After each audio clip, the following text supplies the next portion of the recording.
It is Thursday, the 23rd of July, 2026, and I put a lot of work together regarding the JFK assassination, and I've put in more connections, kind of consolidated into a report, and I think that this might be probably like the most detailed, I would say, summary assessment of what possibly happened regarding the JFK assassination and what happened um, before, during, and after. And there's just so many connections that I'm hoping that people will talk more and more about. And again, having more of the files released. And but before I do that, I'm going to get into some updates from around the world that does impact Canada, either directly or indirectly. So this is from Thomas Massey. So he says, Congress is not serious. I'm just going to pause this here. We are voting on a stock trading ban for members of Congress. A stock trading ban for members of Congress, which I totally agree with. I've been saying that for years. And similar things should be happening within our House of Commons and Cabinet. But Republicans added voter ID in the legislation. Not to get Dems to vote for voter ID, because they know they won't, but to get them to vote against the stock trading ban so they can use it in the November election. And they can say, like, oh, look at the Democrats. They voted against a stock trading ban. Look at that. But again, they're doing it on purpose. And again, this is a tactic used all the time. And it is so disingenuous and frustrating. And yeah, so I'm glad that people like Thomas Massey are addressing this and speaking out. And I wish more people within Canadian government would. This was cool. So 900-year-old church artwork, might be a little bit young, or later than that period, but anyway, depicts the forbidden fruit from the Garden of Eden as a giant mushroom, not an apple. And so even in the Bible, again, it doesn't specify what fruit Eve ate. And then when we look at even like Roman Catholicism, etc., and people who spoke French, originally with French, the term fruit, it was a generic term. So for pomme was the generic word for fruit for French-speaking people before it became, again, connected just to the apple. And right now we have les raisins, les framboises, etc., les oranges, des pommes is apples. But again, so I'm being redundant with that. So this is just very interesting to me. And the Amanita muscaria mushroom seems to be the one that's presented. Red cap, white specks on it. So yeah, I've mentioned this. And so now Joe Rogan had someone on and he addressed it. So Joe Rogan finds out about the Trump family profiting off the Iran war. Shocker. No way, right? Just like like everyone else. That's part of the military, pharmaceutical, industrial tech complex. They're the only ones winning. And actually even RFK Jr. and others, and again, look at my videos on this. Like I've said, where do you think the money's going? It's going, again, into Raytheon, Lockheed Martin, General Dynamics, Northrop Grumman. And by the way, even Marco Minichino, his wife, probably still does, but she had shares and stocks in Northrop Grumman even before, again, they started voting on and giving money to Ukraine. This is what I'm talking about with insider trading and stuff like that as well. And I said even before, by the way, there was going to be a war kicking off, and I even said it on my social media 10 days before, or whatever it was, that there was going to be a war kicking off. And again, because of NATO escalation and involvement, again, like these money laundering operations and the connections with Biden and all of these things. And yeah, and so and again, I'm an ethical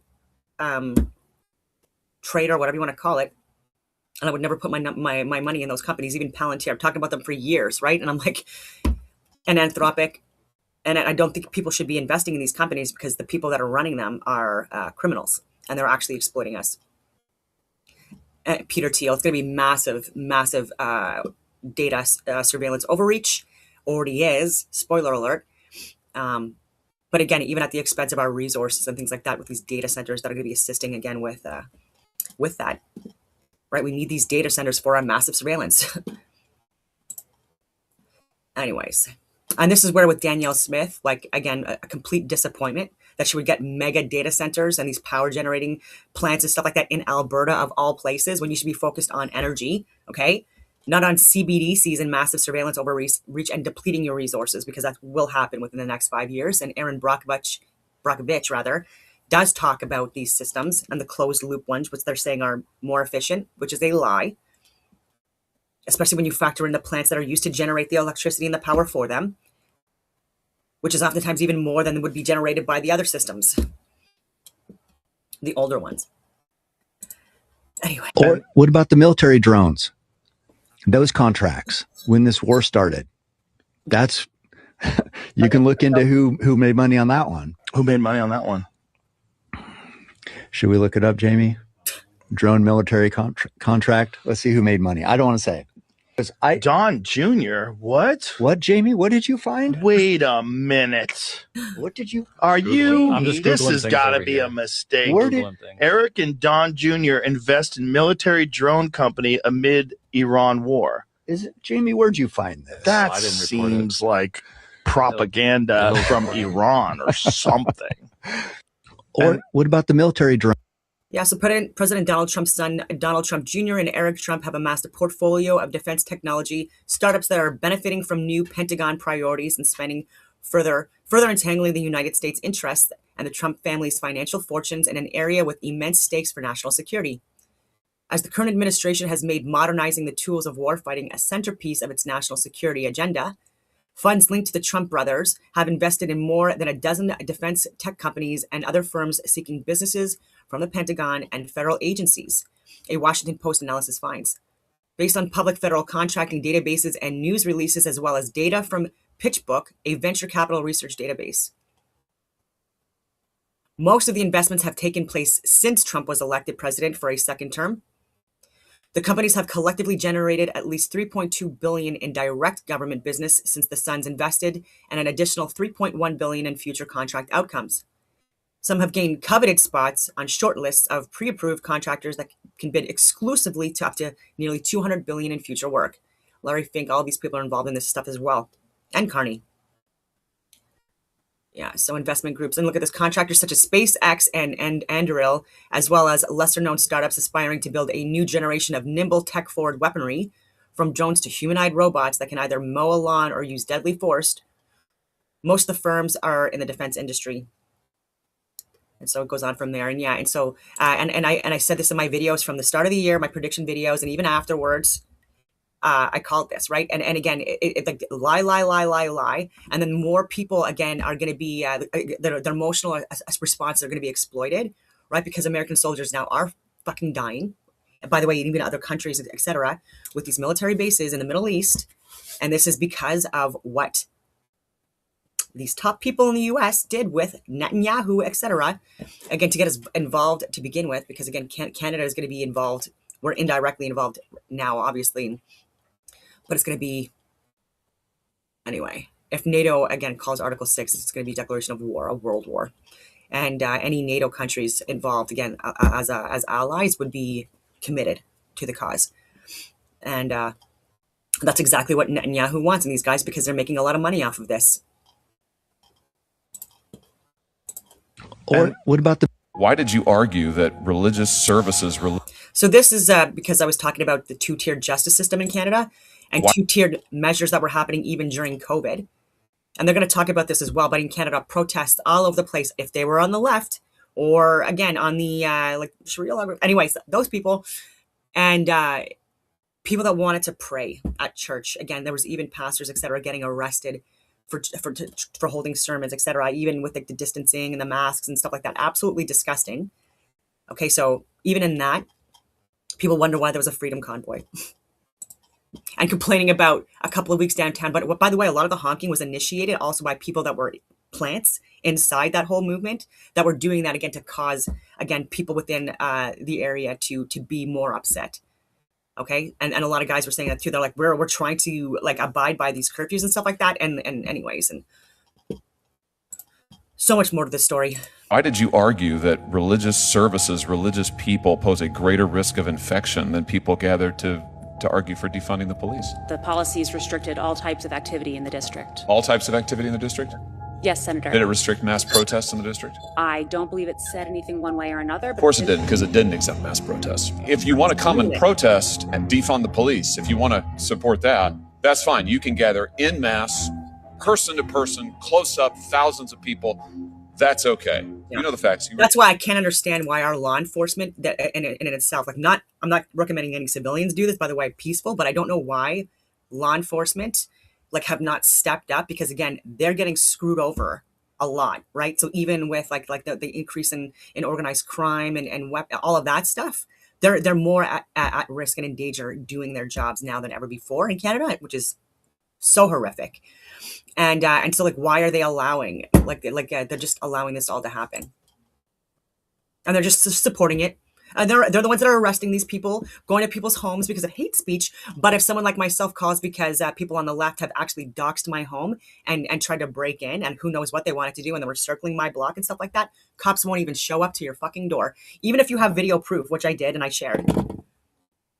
So actual threats to people's lives. They don't want to handle that stuff. But again, if you make an offensive comment about climate change or about Carney, oh my goodness. You're a good lawyer. Why'd you lose? Senator. Oh, come on, Judge. Don't make me do this. Mayor Bowser was going to mass protests herself personally with thousands of people. At the same time she was doing that, she was prohibiting churches from gathering socially distanced outside wearing masks. Why did you argue that religious services, religious people pose a great... Canada too. Why did you argue that religious services, Okay, I wanted to get into the JFK thing, so I don't want to belabor that point too much. I'm going to be reading a lot, and then I'm going to share her library. It's extensive, and like a little bit from one of her archive videos from the library that I have not watched yet. But anyway, I'm going to get into my report first. Hey, 1 second here. Gotta open it up, I guess. Okay, I'll save. What the fuck?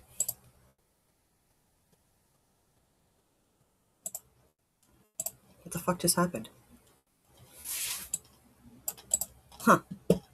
That was weird. The whole report just disappeared, literally.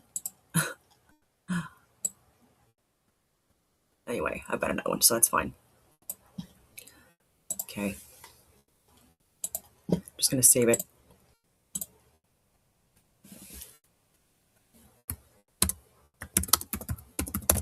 Because you're not gonna want to miss this.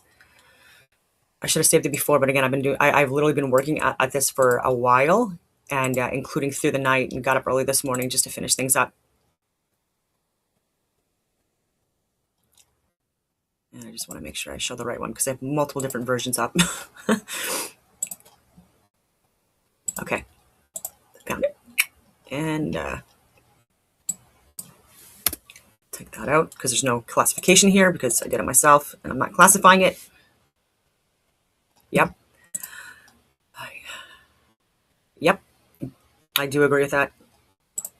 Yeah, and again, look at my videos and stuff like that. I did say that, yeah, like having the choice between Kamala Harris and Trump, I said you get one where it would be like a faster societal collapse, or one that would be like a slower roll, probably worse. Like, look at my videos on that. I'm like, it would be, you know, Trump, right? But like, I'm like, maybe though, like within like the year, you know, that there's going to be like a lot of damage that's going to be like implemented through his measures as well. Like maybe we can like stop it, right? Like, let's speak out about like what might possibly happen. And again, another reason why I do these videos, because this is stuff I want to talk to about in these intelligence communities, et cetera, that I used to work in, and through COVID, right? And again, we're still pushing the same bullshit in Canada, right? Like everyone thinks that, again, that this was, you know, found in a wet market or something like that in China, and everything was good, and that Trudeau and everyone saved millions and millions of lives in Canada, and that we are so much better off because of them and their heroes, and anyone that spoke against the COVID measures and mandates and lockdowns and VAERS, etc., are misogynist, fringe minority, pseudoscientists, terrorists, seditionists. Like, these are the words that literally came out of these clowns' mouths.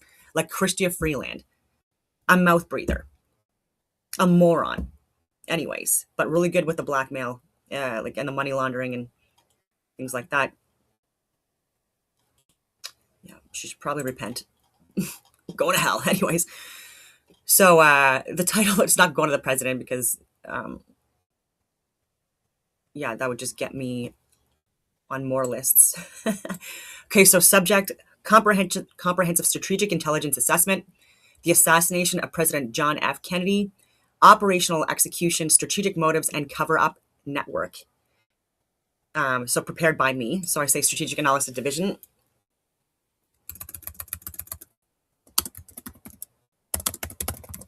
All right.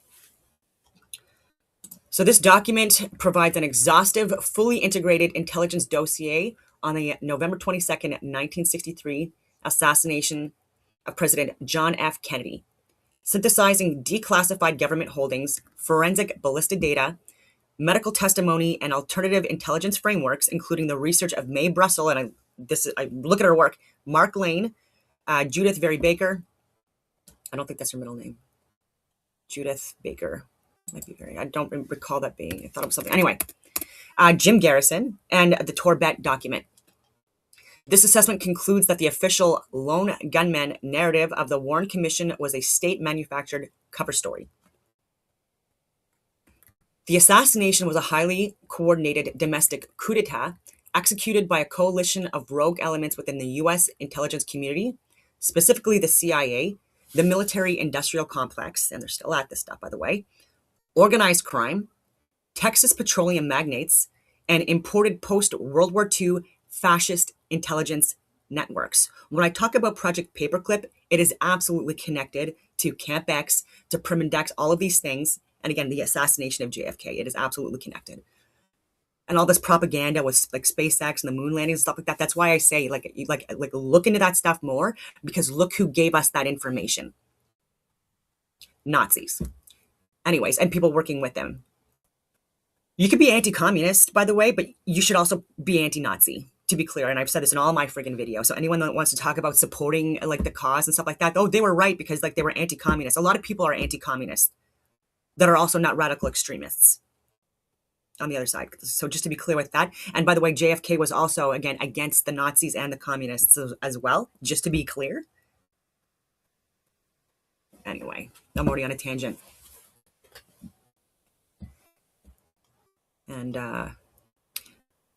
so even with the Charlie Kirk assassination, when like he's talking about Winston Churchill being like one of the greatest men, you know, in history or whatever, I'm going to show him why, you know, he's possibly connected again and his networks to the assassination of one of his heroes, JFK Jr. Sorry, JFK, not Jr. Sorry for that. And again, I've talked about that before as well. Let me see here. The operation utilized offshore corporate shells for financing and plausible deniability. I've talked about this before, they still do it. A triangulated crossfire executed by professional contract killers in Dealey Plaza and immediate medical, legal, and institutional cover-up mechanisms to shield the perpetrators and preserve state stability.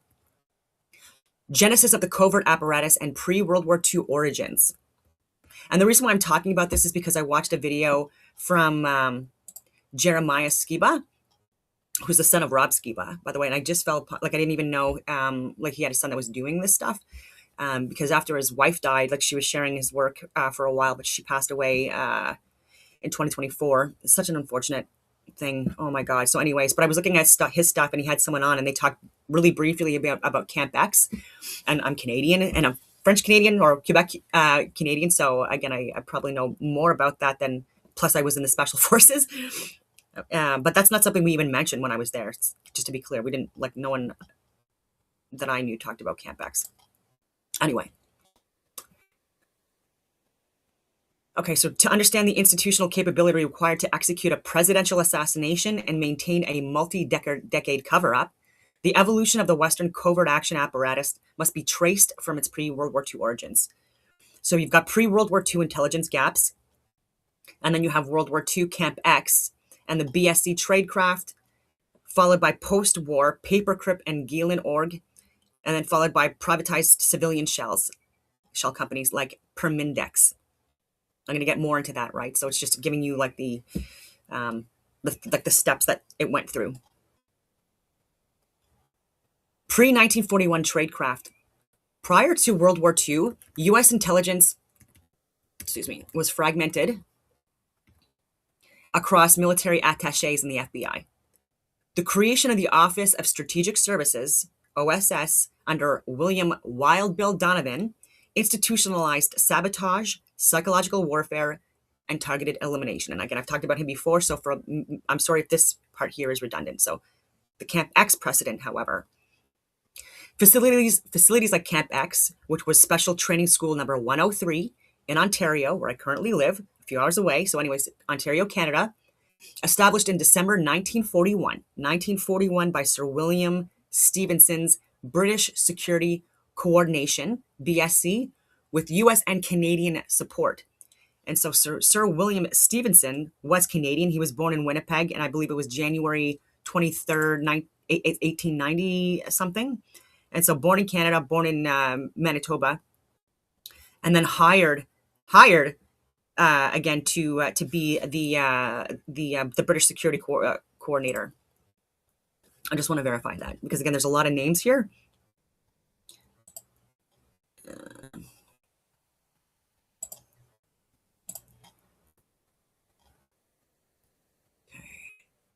so many tabs up. Before I get, because again, I want to be 100% accurate here. And again, I've done a lot of reading and there's a lot of names. And fuck.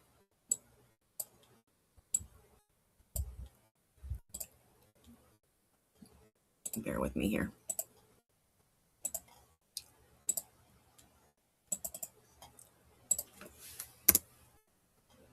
Yeah, okay, so good. So Sir William Samuel Stevenson. William. Yeah, so Sir William Stevenson. 23rd January 1897 until the 31st of January 1989.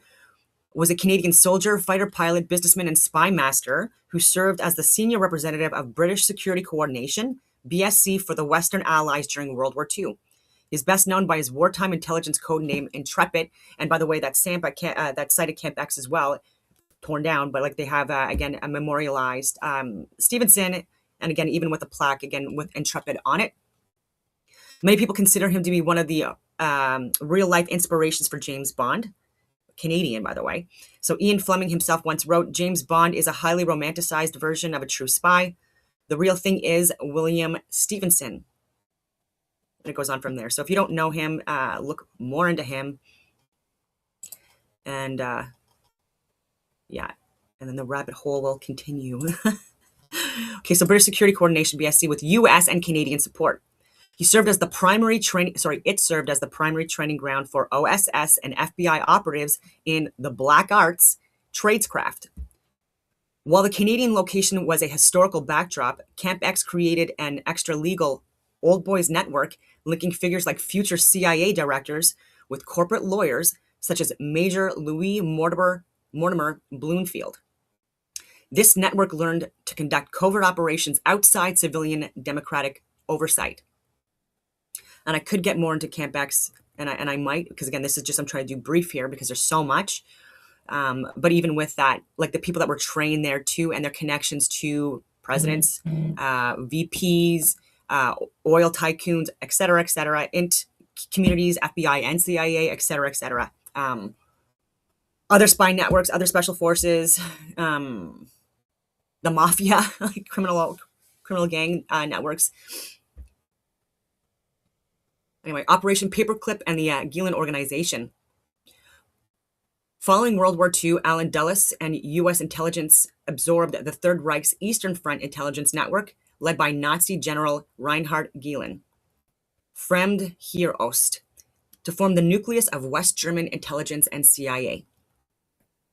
Anti-Soviet operations.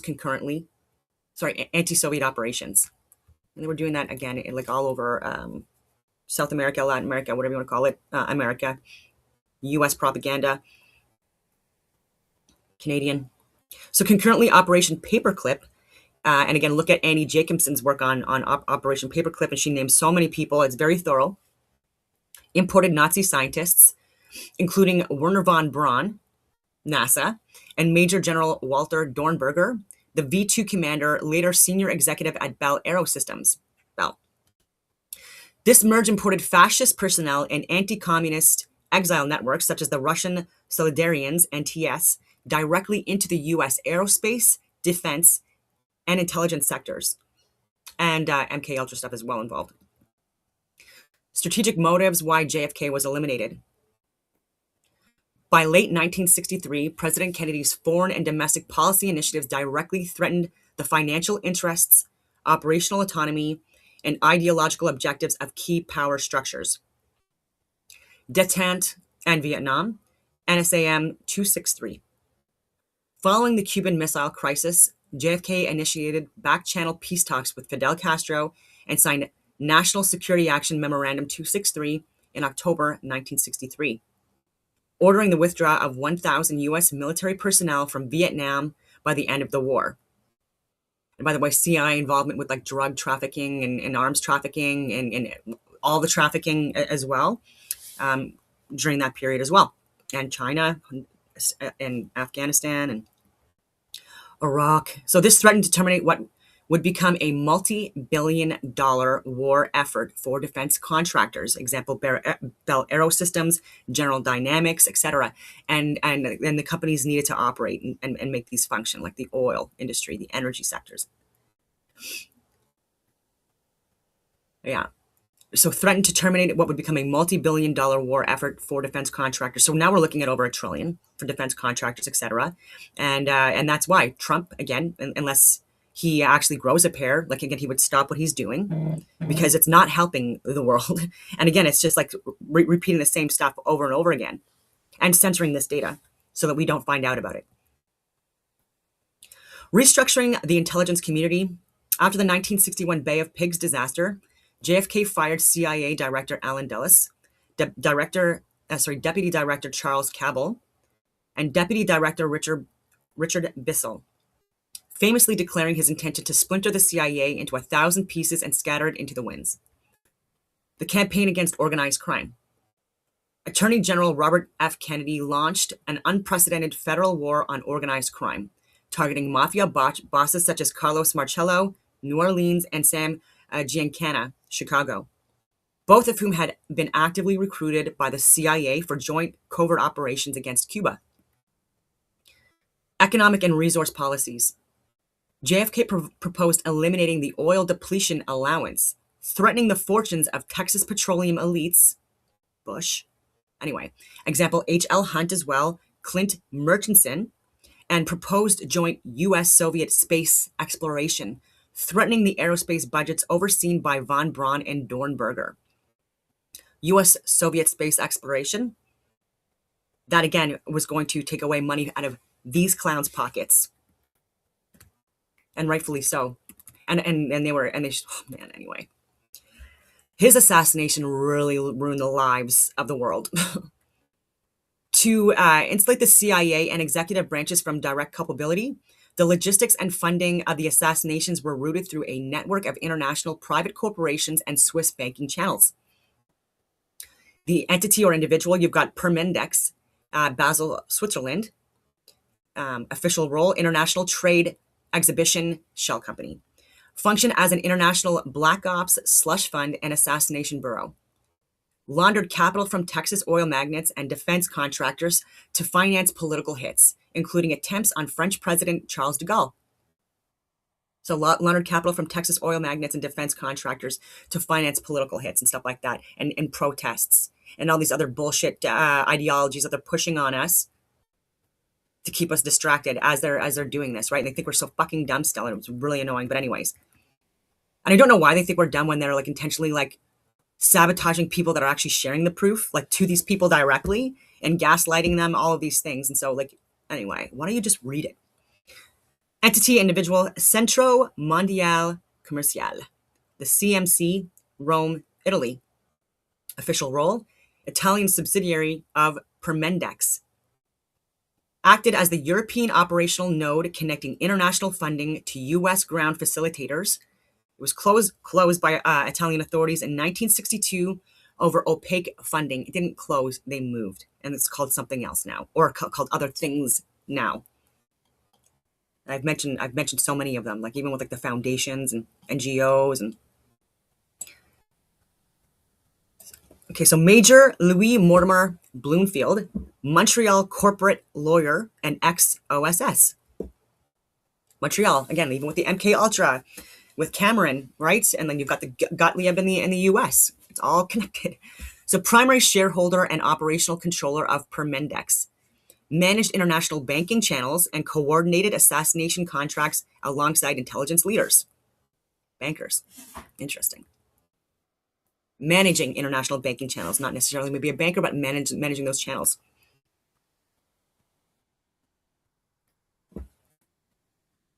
Clay Shaw, New Orleans businessman, board member of the CMC. Clay Shaw, that's right, board member of the CMC. Italian subsidiary of Permindex, just to give you reminders, in Rome, Italy. Served as the crucial regional handler in New Orleans, connecting Permindex capital to local operatives. David Ferry, Guy Bannister. Tibor Rosenbaum, president, Banque de Crédit International in Geneva. Laundered money between Permindex, the CIA, the Meyer Lansky organized crime syndicate, and who else? Mossad. Jean de Menil, executive, Schlumberger, Houston. Connected Permindex to Texas oil interests. Jean de Menil. Anyway, facilitated covert weapon diversions from Schlumberger depots to anti-Castro Cuban exiles and right-wing hit squads. Prince Gutierrez de Spatafora, former Mussolini undersecretary. All right. Permindex board member tied by marriage to, oh my God, Jalmar Schott, Hitler's finance minister. Permindex board member tied by marriage to Hitler's finance minister. Demonstrating the fascist continuity in the network's banking pipeline. Yeah. And again, I've like even during after like what happened in the Middle East, 2023, etc. Like I was literally even saying that we cannot let the Nazis that have infiltrated the West like win here, right? Like or the communists. It's just crazy. It's just crazy to me. And they're still fighting against each other and they get richer, because they're exploiting us too, like in the process. And they get left and right, same bird. Stupid. So Lee Harvey Oswald was not a radical Marxist lone wolf. He was a low-level U.S. military intelligence asset who was systemically sheep-dipped, given a false ideological cover profile to serve as a disposable decoy. And again, there's accounts too that he did not want to be a part of the JFK assassination, any of that stuff. And so he was even saying, and I've got videos of that too, where they were trying to get other people who looked like him to do it so they can blame it on him because of the history they had with the travel and the networks he was in and all of that other stuff, right? He was just an easy patsy to use. Oswald's Marine Radar Service. So defection to USSR, Office of Naval Intelligence, 544 at Camp Street, New Orleans. Framed as Marxist decoy. Just like with the Reichstag fire in 1933 in Germany. That was blamed on Maurice van der Lob, I believe his name was, yes. And so I think he was executed at 24 years old, blamed for the fire, when it was even the accounts during the court records. So again, people are not watching the preliminary hearings of Tyler Robinson, etc. You are losing a lot of information with that, and I mean that respectfully. And so, like, anyways, I'm not going to go that far because people are still trolling me, and I don't care. I literally don't, but I'm like, just do your own fucking research. But anyway, sorry. In those court testimony, one of the officers actually admitted, okay, that he drove Maurice van der Lob to Parliament, whatever you want to call it, the Reichstag, and the fire had already been started. And he was exonerated years later, proving that he didn't do that. Why? Because people went back into the records and actually looked at the archives and stuff like that and were able to figure it out themselves.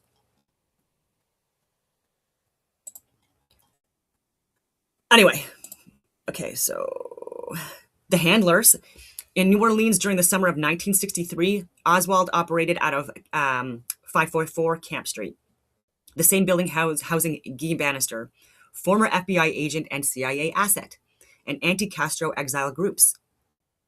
Oswald's Public Fair Play for Cuba Committee leafleting was engineered by Bannister and David Atlee Phillips.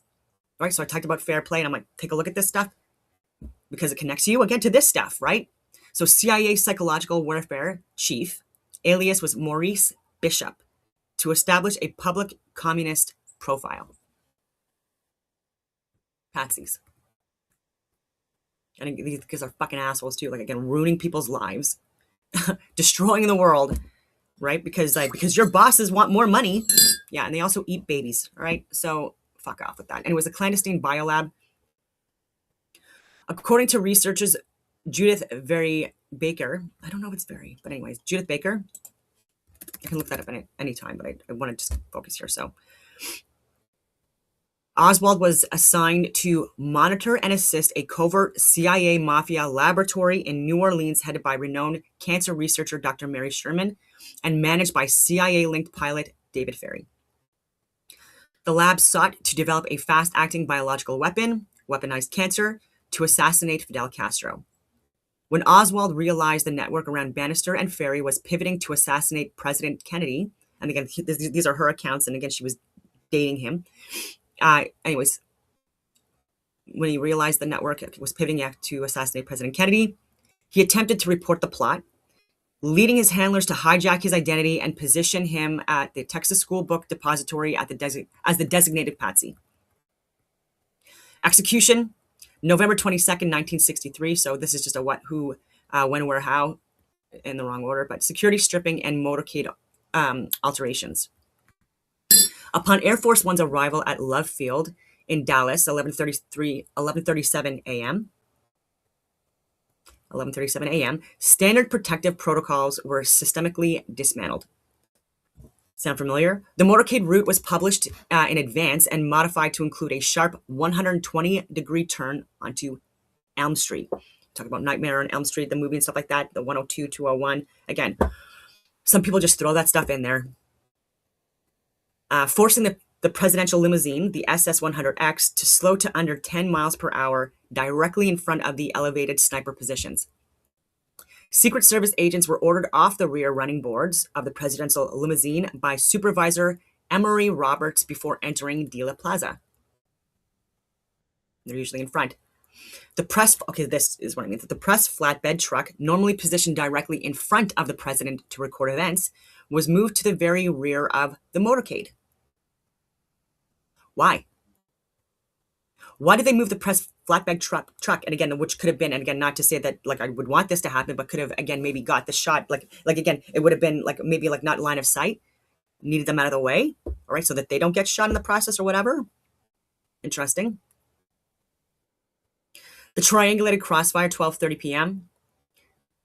At 12:30 p.m. as the limousine passed the Texas School Book Depository toward the grassy knoll, a minimum of 5 to 6 shots were fired from 3 distinct firing positions, establishing a classic military kill zone. So I'll give a better diagram. You've got the limousine on Elm Street. You've got the Daltex building, which Nicoletti and Roselli were in. TSBD 6th floor. Wallace, by the way, in Cuban exiles. Oswald Decoy, possibly. Okay, so grassy knoll picket fence. You've got Sardi. Spotter. I'm going to break it down more because that's a bad diagram. Okay, so position 1, the grassy knoll, the fatal headshot. Location, behind the wooden picket fence atop the grassy knoll, north of Elm Street. Alleged shooters, again, this is just, again, based on, again, multiple, like so much archive data, records, people compiling all the data, like Judy Baker and the others. Anyway.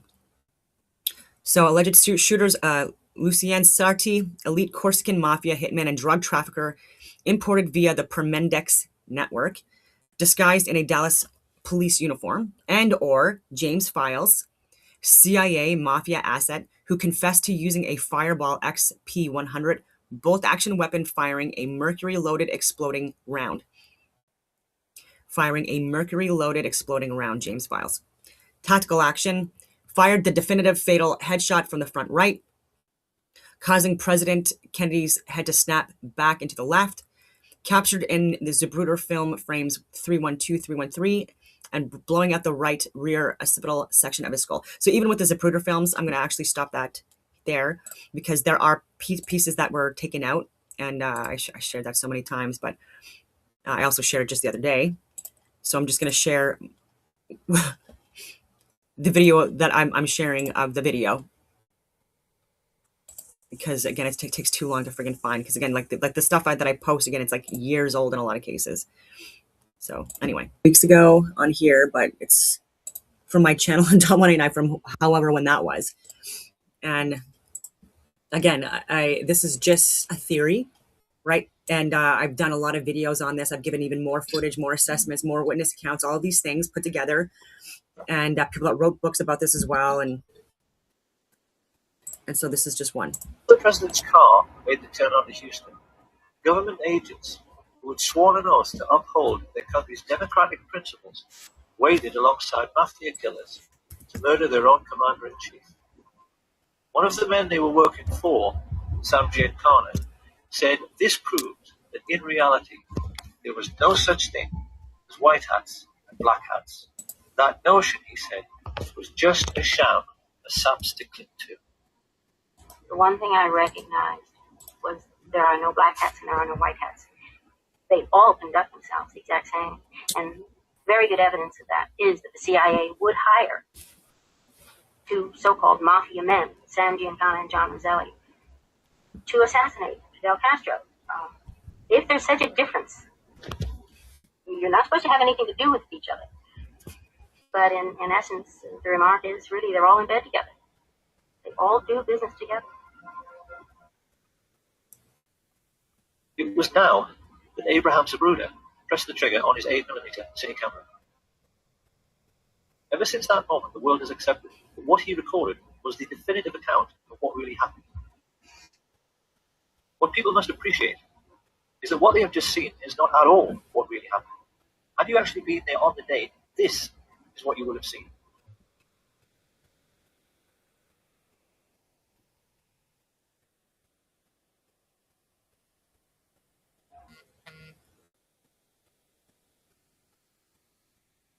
Doesn't that look a great deal more suspicious?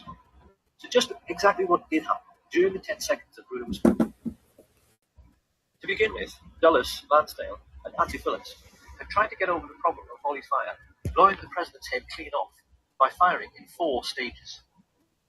Stage 1 was meant to be a single shot by Charles Nicoletti into the back of Kennedy's head from the Daltex building some 40 yards behind. Had he succeeded, the plotters would have had a single assassin with one bullet story they wanted. But in his excitement, the mafia assassin squeezed the trigger too soon. His bullet ricocheted off the hard chrome sill of the limo's back seat, struck the curb beneath the overpass, sending up a sharp piece of concrete which scratched James Tague's face. Watch again. We clearly see how this little girl stops running, and her gaze looks directly at where the shot originated, and not up at the 6th floor of the depository. It was now that Umbrella Man took over. Standing right at the curbside, it was his job, should the first shot miss, to give a clear visual signal. Target is not injured. The intelligence chiefs knew that if this situation occurred, Kennedy would now be moving rapidly away from the first sniper. They knew the only way to make sure of getting him was to fusillade the car. So a moment later, the 2 rifles tried to fire from directly in front at exactly the same time, to deceive witnesses into thinking there was only one shot. You said you'd kill President Kennedy. At the same time, I said I had killed the judge. I said I had killed Kennedy. Well, do you believe Lee Harvey Oswald will kill President Kennedy? We'll get back to that. Alone, without any aid from a rogue agency of the U.S. government, or at least a portion of that agency. I believe you're very naive if you do.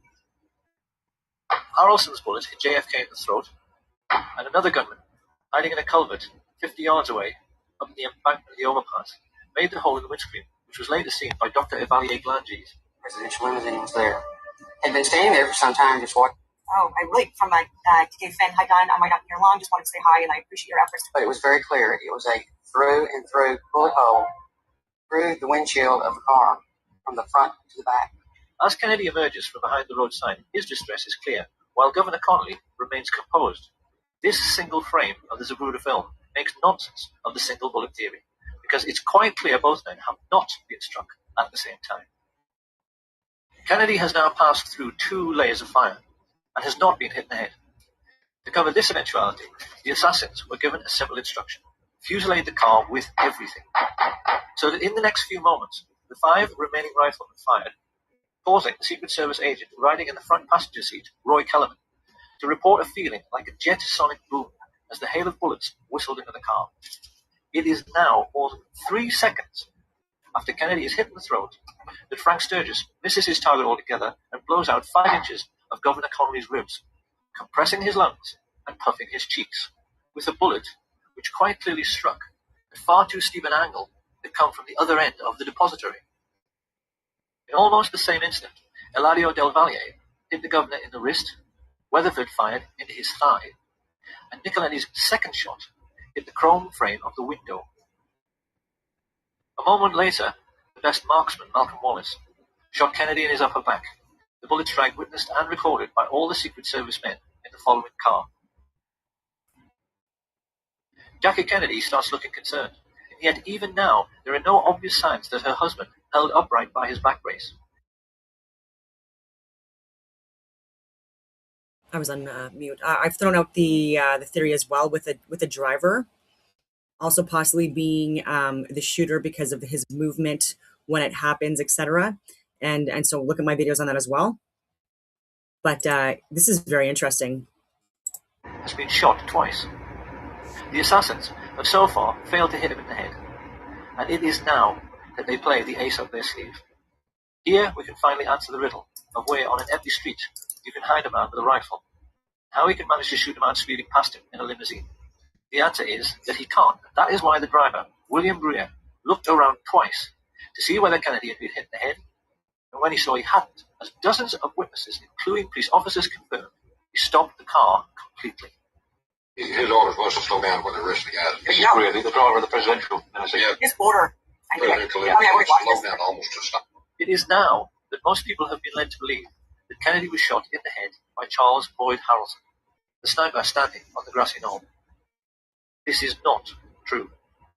Because if we look at the angle of elevation of a shot from that area, it's obvious that a shot originating from above and right would have pushed Kennedy's head down and left, whereas it's quite clear that his head is knocked upwards and to the left by the impact. So where did that bullet come from? Incredibly, the answer has lain Up and to the left, not back and to the left. hidden in the most well-known and iconic image from the assassination of the motorcycle policeman heaving his bike onto its stand. Look now as we freeze frame him here. This is the moment when the whole world was looking up the hill toward the man who had fired from the grassy knoll. But that is not where the police officer is looking. He is looking down into the storm drain, because that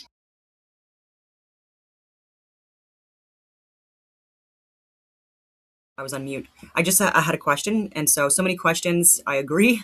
One big question is, why weren't the huge crowds to see the president? Notice there's hardly any people there, and so I'm just going to say, I'll just go through here. So an estimated several hundred spectators were gathered in Dealey Plaza at the moment of President John F. Kennedy's assassination, with hundreds of thousands lining the broader Dallas motorcade route that day. The motorcade and plaza crowd, there's approximately 200,000 people. Total estimated crowd size welcoming the motorcade along the streets of Dallas. And again, there was less of a population at that time than there is now. So that could be like over 1 million people at this point in comparison. So hundreds, the smaller specific group of onlookers standing directly in Dealey Plaza, where the shots rang out at 12:30 p.m. on November 22nd, 1963. 32 people, documented photographers and filmmakers, including Abraham Zapruder and Mary Moorman, who captured images or video in the immediate area during the shooting. Fentanyl investigation witnesses, 552 witnesses, total number of individuals who testified, provided depositions, or gave affidavits to the official U.S. National Archives, Warren Commission, investigating the assassination, and the Warren Commission was total bullshit, cover up. Okay, so why so like a smaller group in the plaza? The crowd in Dealey Plaza was small primarily because it was at the very end of the parade route, located right before the motorcade entered a high-speed freeway. End of the route. So Dealey Plaza was the exit portal of the downtown parade, where crowds naturally thinned out.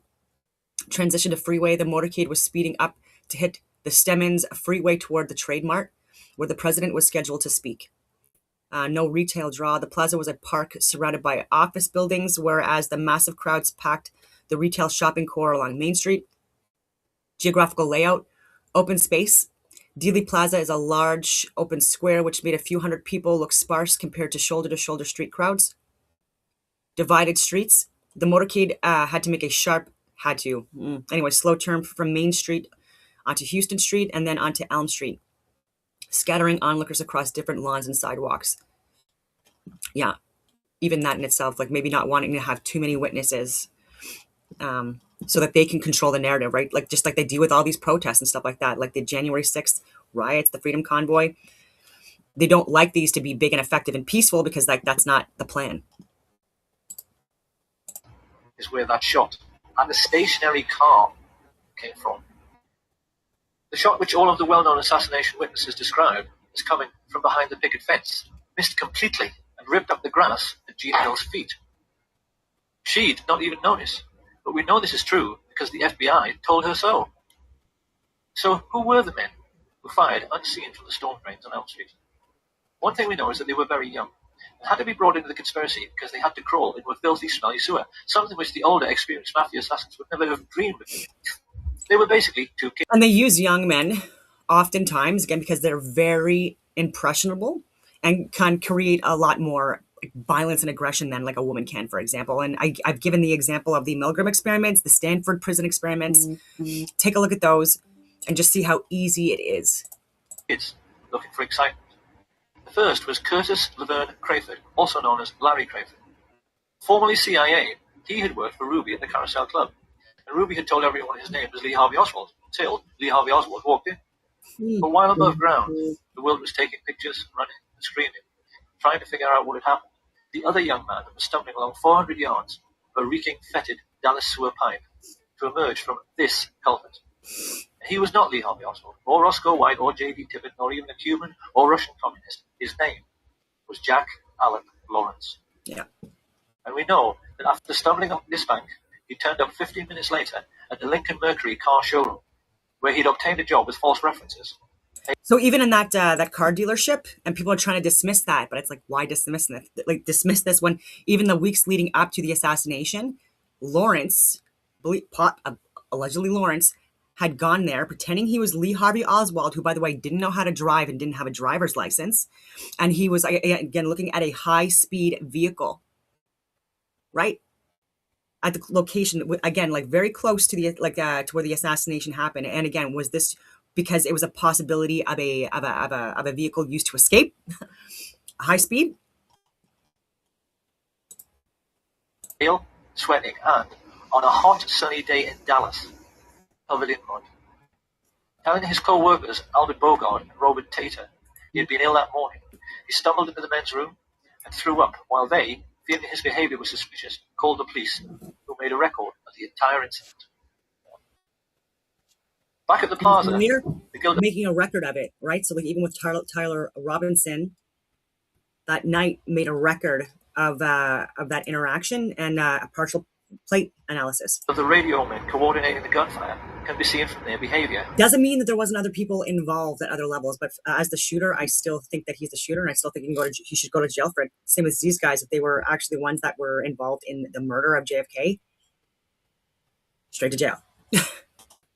Yep, they don't get off with crimes just because it was dictated from like the highest levels of government, including like the CIA and people that were like right next to the president, right? LBJ and the Dulles brothers and others as well were involved in this, or knew about it and wanted it to happen.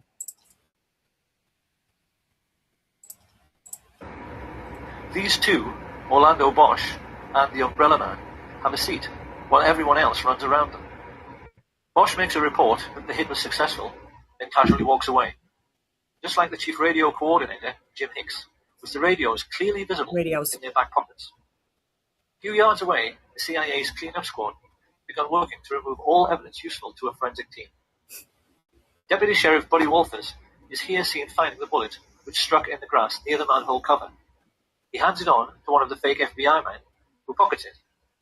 While this is going on, Rogers, Harrelson, and E. Howard Hunt are discovered hiding in the boxcars of the train which they hoped would be their getaway vehicle, until it's prevented from moving by railway dispatcher and key witness Lee Bowers.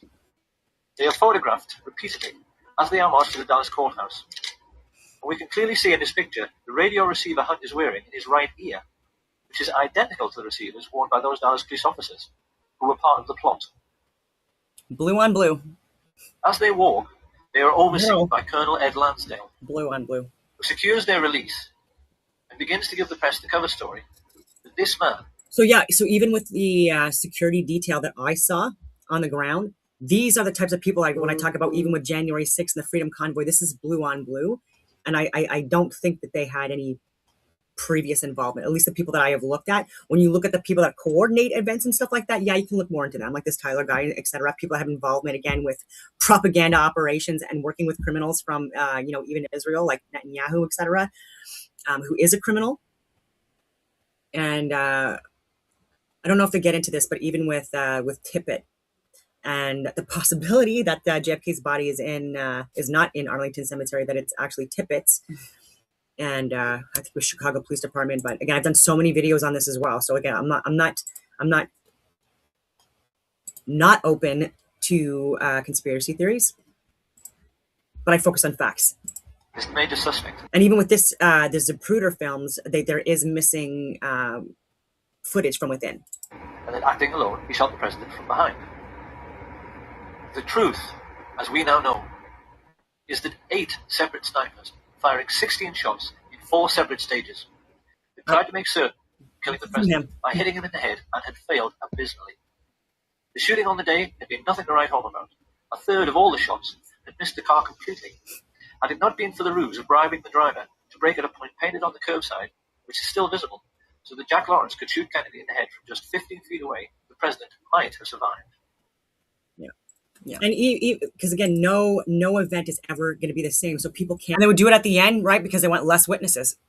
Look at this and apply everything with the JFK assassination, which again happened many years ago, and November 22nd, 1963, and apply that to this. Because even out of sheer incompetence, right, and making it look like that. I'm talking about deliberate incompetence at the higher levels and stuff like that. And even decisions being made, right? Why was Trump allowed on that stage? Why was Charlie Kirk allowed on that stage when even like in the days leading up to that event, again, there were threats against his life. If it wasn't going to be properly secured with way more assets. Okay. And yeah, there's just so much. So why? So now we must address the question, why does the Zapruder film not show this very obvious setup of the limousine stopping for the headshot? The answer, of course, is that it has been tampered with.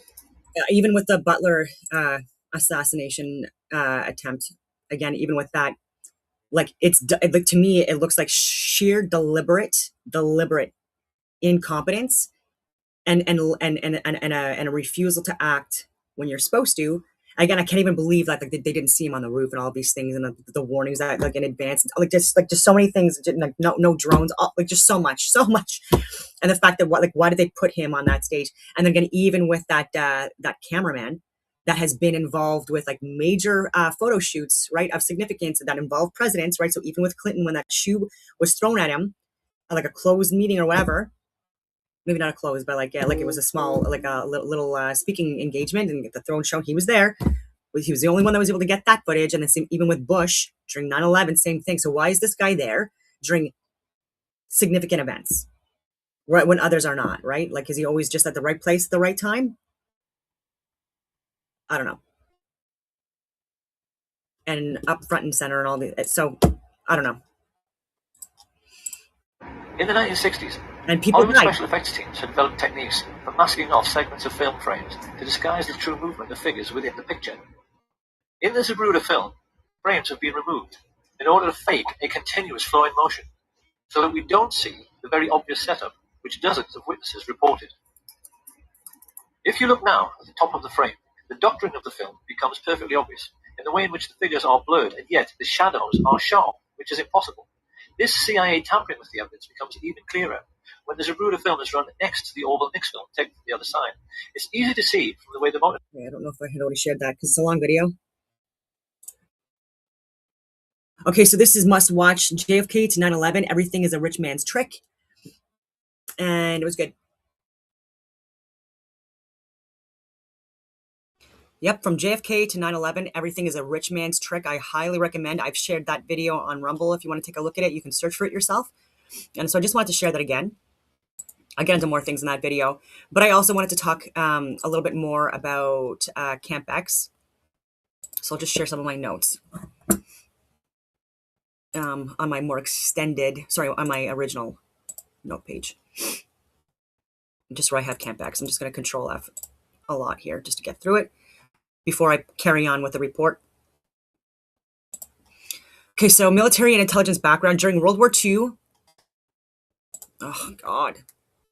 I need him. Okay, so the respected lawyer. So in the public record, L.M. Bloomfield, 1906 to 1984, was a prominent, wealthy, and highly connected Canadian citizen. Military and intelligence background. During World War II, he served in the British Royal Army Service Corps and was recruited into the Office of Strategic Services, OSS, the precursor to the CIA. He was involved with the FBI and British intelligence, MI6, reportedly doing counter-espionage work and operating out of Camp X, the top secret Allied spy training facility in Ontario. Corporate lawyer. After the war, he returned to Montreal and built a massive corporate, international corporate law practice. Again, MK Ultra stuff that was happening in Montreal as well. He specialized in international law, of course he did, aviation, of course, and corporate restructuring. Philanthropist, of course he was a philanthropist, because they all are. That's a cover, right? Oh, I'm so good, and money laundering, right? Anyways, just like Bill Gates and all the foundations, Open Society, the Bill and Melinda Gates Foundation, the Rothschilds, the Rockefellers, you friggin' name it. And Canada, Canadians like Melanie Jolie and these people in cabinet, again, working with people like Alex Soros, is literally traitorous. Literally traitors. Literally. He was a deeply respected figure in Canada and Israel. Interesting. Serving as the head of the Canadian Red Cross, a prominent Zionist who helped raise funds for the creation of Israel, and a member of the Order of St. John of Jerusalem. So they hijacked what Canadians created, because the Red Cross was built by Christians. So they'll hijack that. Zionists, by the way, who again are the Nazi types, I'm going to say what it is, and the communist types together. They just want to kill everyone and be in control. And anyways, it's just so frustrating. Yeah, so, and so I want to get into that as well, because even in Canada, actually I'll get into that after this, Roman Catholics had their own history with Judaism.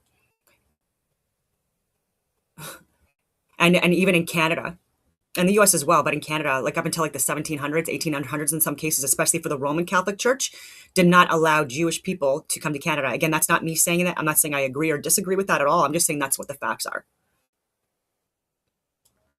So there were hundreds of years that Christians were in Canada and built it, and the founding fathers, etc., and the US before, again, there was involvement of these wealthy types. So the mastermind of Permindex, for researchers like Mae Russell, Bloomfield's pristine public image was the perfect cover for a man who managed the dark money of the Western intelligence apparatus. The allegations against Bloomfield gained massive traction in 1970 with the circulation of the Torbit document, authored by a Texas lawyer under the pseudonym William Torbit, which Russell referenced heavily. In this narrative, Bloomfield was accused of the following: controlling Permindex. While the official record shows Bloomfield merely held shares in Permindex and provided legal counsel to its Swiss holding company, conspiracy research alleged he was its secret chairman and chief executive. They claim he used his international banking connections to transform Permindex from a trade organization into a black ops slush fund. The intelligence nexus, because of his OSS background and his elite corporate clientele, researchers cast Bloomfield as the ultimate liaison. He was allegedly the only man trusted by the CIA, specifically counterintelligence chief James Jesus Angleton, British intelligence, MI6, Israeli intelligence, Mossad, the Meyer Lansky organized crime syndicate. So a lot of these people that came to be like Mossad, like all these intelligence agencies were trained out of Canada, Ontario, and by a lot of Canadians. So you're welcome. So again, Canada, again, I'm going to reiterate, should still be the greatest ally to the US before any other country. Okay, so Bloomfield allegedly managed the contract, insulating the US government from the mechanics of the murder. Yeah, so CIA agents or the mafia directly, they outsourced the jobs. Funding the associations, researchers allege that Bloomfield coordinated the flow of assassination funds. According to this theory, wealthy Texas oilmen who hated JFK's tax policies and defense contractors funneled money into Swiss banks, specifically the Banque de Crédit International, run by Tibor Rosenbaum.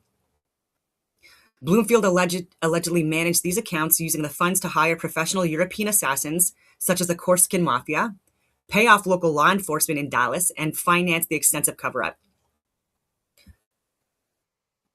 And this is just stuff that I didn't even put in my other report, but I just wanted to get more Camp X stuff. Yeah, so...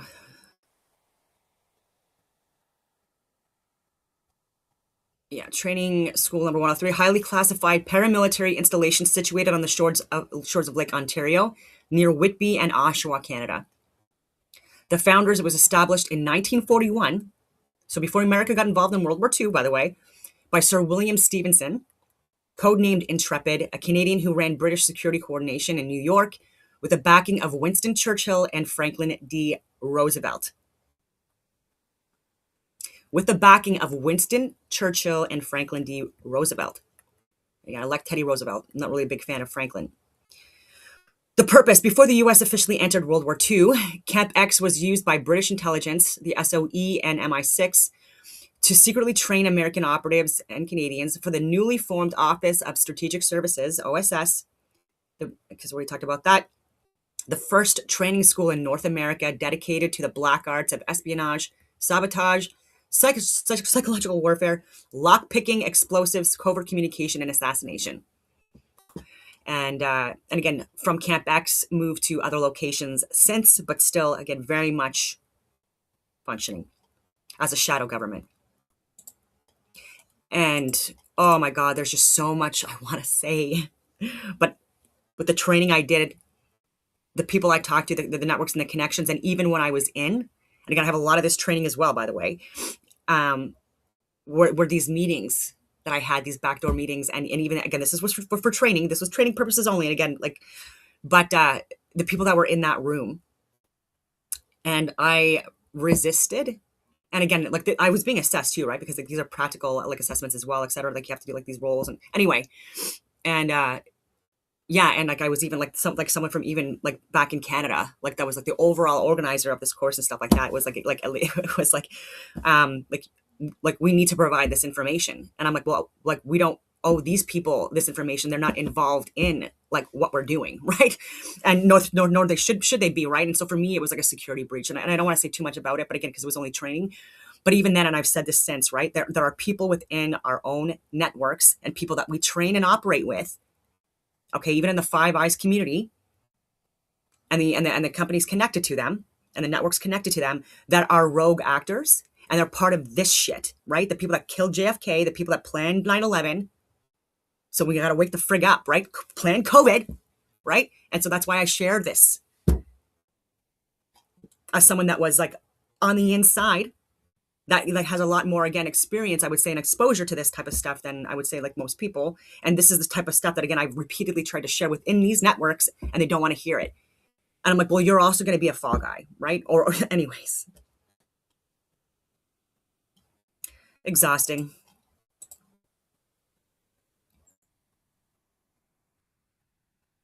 What is this? Oh, I had the wrong tab up. Okay, back to JFK. All right, CampX. Let's see what else here. There's so much. Yeah, this is like 40 pages of notes for this, 39. Yeah, so CampX Bloomfield would have been intimately connected with the absolute highest echelons of British, Canadian, and American intelligence. He was working alongside the men who would go on to found and run the CIA, including figures like future CIA Director Richard Helms, also a criminal, and OSS founder Wild Bill Donovan. Assassination methodology. Yeah, intimate ground-level understanding of how to train assassins, coordinate a multi-shooter ambush, sanitize a crime scene, and manufacture a cover story. The Old Boys Club. The CampX connection implies that the JFK assassination was carried out by the Old Boys network of the OSS, CIA, and a lot of them fucking Nazis. Seriously. Anyways, these were men who had bonded during the war, who believed they knew what was best for the free world, and who operated entirely outside of democratic oversight. From CampX to Permindex, researchers argue that Permindex was essentially a civilian corporate evolution of the CampX network. The theory suggests that Bloomfield utilized the exact same Anglo-American intelligence contacts he made at CampX to staff Permindex and the Centre Mondial Commercial, CMC in Rome, using them to wage a covert war against communism and eventually against JFK. I'm not a communist either. Like, I'm anti-communist. I've said that a million times, and the response to that was an extreme response. And in my video that I shared a few days ago again, but a video that I shared over 4 years ago now, again, like saying like we don't want this to happen, the far right ecclesiastical rulership types, right? The far right, and so just on that as well, because people like Ben Shapiro, they really like to like bastardize history, and anyways, he's such an annoying person. So just got to get into here because I think it's important to discuss. So Stalin's death toll before Hitler, to be clear, a communist and a dictator. I think we can all agree to that, right? Like if you're under the age of 45, you probably don't even know what that communism is bad. So please stick around. So Joseph Stalin was in power well before Adolf Hitler and had already caused millions of deaths. Timeline. Stalin consolidated power by 1929. 4 years before Hitler became chancellor in 1933. And why did he do that? Because of false flag operations, blaming it on communists. Sound familiar? Just like they did with 9/11, the whole Northwoods thing, what they're doing now. Timeline. Stalin consolidated power. Okay, so deaths before 1933. Historians estimate that by the time Hitler took office, Stalin's policies of forced collectivization and the resulting famines, including the Holodomor in Ukraine, again, look at my videos on that, had already killed millions, by the way, a lot of Christians too, estimated to 7 million in the early 1930s alone. Executions and gulag deaths added hundreds of thousands more. Okay, so Hitler's first targets were the communists and socialists. And not only that, but political dissenters, right? So people like myself and Charlie Kirk, but by the end, before he got assassinated, and I think that's why he did get murdered, right? Because he was finally exposing, again, the military pharmaceutical industrial tech complex and who operates it and who's involved in it, right? Like the Netanyahu types. And so anyway, so they were targeting us, but also, again, communists and socialists. So I'm saying this in my argument. So the first people Hitler persecuted and imprisoned were not Jews. The first people Hitler persecuted and imprisoned were not Jews, but political opponents and religious leaders and all that other stuff too that weren't supporting his narrative. And again, Christians in Europe as well, like a fucking lot to blame too, right? Like, and this is why I call this out, right? And what the Pope has done for hundreds of years, certain popes, well, I guess a couple thousand years, exploiting people, again, not good people at all, not divine authority, but actual fucking warlord types. Anyway, so following the Reichstag fire in February 1933, Hitler issued emergency decrees to arrest communists, KPD, and Social Democrats, SPD. By March 1933, roughly 20,000 political opponents had been arrested. 20,000 political opponents had been arrested. So they're saying that, again, it's like the communists and socialists. Yeah, like they went after those parties and stuff like that and people that were part of those groups. But again, also people like myself that were exposing the shit on both sides and the issues. And we're seeing more and more people, again, getting arrested and jailed, even though they're peaceful, but that are political, what they're calling opponents. Again, they're not pushing the narrative of what the state-funded media, by the way, that's also, anyway, authoritarian. And then the censorship and stuff like that. But Tamara Leach, Chris Barber, Pat King, Jeremy McKenzie, these people are being, again, targeted, Helen Bruce and others from within, by people that are, again, supporting the regime. And so first concentration camps, the first camp, Dachau, opened in March 1933, specifically to hold these political prisoners. The initial inmates were overwhelmingly German communists, socialists, and trade unionists, not Jews. Non-Jewish victims. While many early communist and socialist leaders were Jewish, such as Rosa Luxemburg or Karl Liebknecht in the earlier era, and many in the 1930s, the vast majority of those first arrested were targeted for their political ideologies, not their race. The Nazis viewed Marxism, a term they used for both communism and socialism, as their primary existential enemy. And conclusion, the historical record confirms that Stalin murdered millions before Hitler came to power, and he was expanding it like through Europe. Again, if you don't know the story, please read it. And then again, even the neighboring countries around Germany, these were socialist communist countries, they're political parties. And I've shared that, right? And a lot of the atrocities been committed, not within Germany, but within these camps and stuff like that, like in Austria and Poland and things like that as well. And anyway.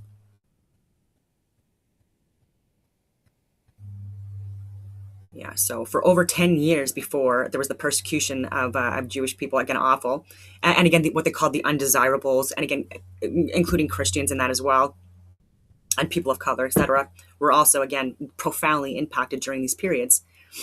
And even with the Nazis, KKK stuff, right? Kitchen Church Kids in German, right? They wanted women not to have rights. Again, we go through this, every little while, right? Where you get these crazy fucking people that again just want to destroy the world. And yeah, where they write that communism and Marxism sucks. Yeah, Carney sucks. Yeah, absolutely. And yeah, he should be fired, 100%, or forced to resign. But does that mean that we should get a Nazi leader to replace him? That's a hell no. And I will reiterate that Pierre Poilievre is not that at all. Okay, like he is a conservative, but I would consider him to be like a moderate conservative, and but again, someone whose platform, at least, and what he talks about, makes a hell of a lot more sense for Canada and Canadians and our sovereignty and our freedoms than Carney. And again, so like these communist Marxist types, like when they get in power, again, it doesn't take very long before property rights are taken away, more censorship bills, political prisoners, religious prisoners, attack on the family units. All of that stuff, removal of guns, blah, blah, blah. Same old story. And we're not learning because people even at the top are listening to the propaganda within these networks. Okay, so yeah, trained Edgar Hoover, Camp X, Sir William Stevenson.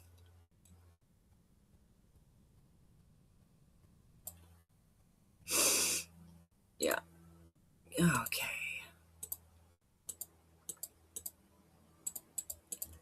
Yeah, so even Roman Catholics had issues, obviously, with the Protestants and Anglicans, people coming in, like with the King's rulership under the British Crown, and with, anyways, other groups that came here just to exploit. I said what I said.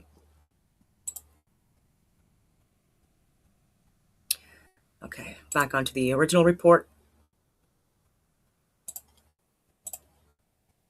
Just got to bring it back up and see where I left off. I'm trying to be thorough, so this is a long video. And I'm throwing in other stuff, but I think it's important. Okay, so tactical action. I think I did leave with that. So you've got the Daltex building. The Daltex building situated directly behind the Limousines path on Houston Street. Alleged shooters Charles Nicoletti and Johnny Roselli. Chicago outfit hitmen operating under CIA Mafia joint agreements. Tactical action. Fired high-angle shots from behind, striking JFK in the upper back, neck, and severely wounding Governor John Connally. Position 3, Texas School Book Depository. 6th floor window.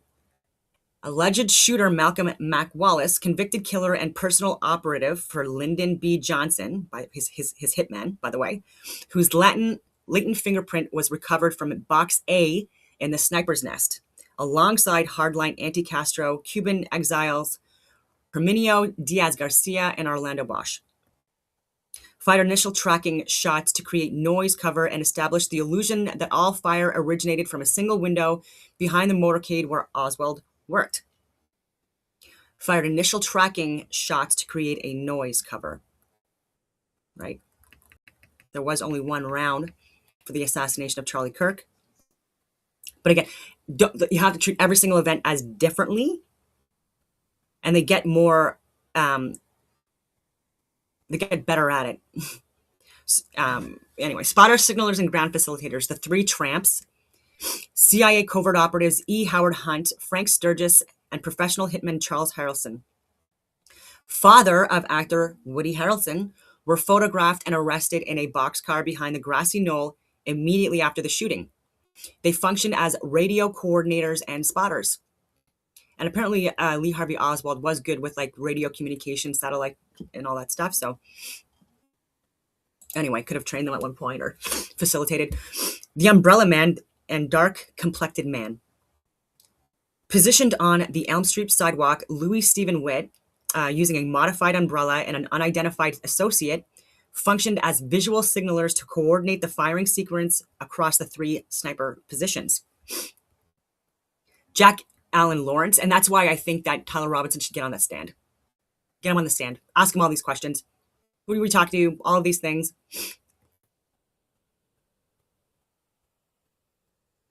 Okay, so visual signal. Okay, so Jack Allen Lawrence, an expert Air Force marksman who took a job at the downtown Lincoln Mercury dealership shortly before the assassination, where a man impersonating Oswald came to test drive a car. On November 22nd, Lawrence failed to report for work, borrowed a dealership vehicle, and rushed back into the showroom 30 minutes after the shooting, pale, sweating profusely, vomiting, and covered in mud. The borrowed car was found abandoned directly behind the grassy knoll picket fence. Lawrence provided a crucial ground-level getaway cutout before abruptly fleeing Dallas the next day. Immediate aftermath silencing the patsy. I just want to make sure I'm not on mute here. All right, good. I'm not. Sorry. Assassination of JFK. Officer Tippit murder. Oswald frame-up. Oswald captured alive. Jack Ruby Rubenstein silences Oswald. The murder of Officer J.D. Tippit, 1:15 p.m. Dallas police officer. No, he wasn't Dallas police officer. I think he was actually Chicago police officer that was working there. So correct me if I'm wrong on that. He was shot dead in Oak Cliff. Evidence indicates Tippit was sent to intercept or eliminate Oswald before he could be taken into custody. Sorry.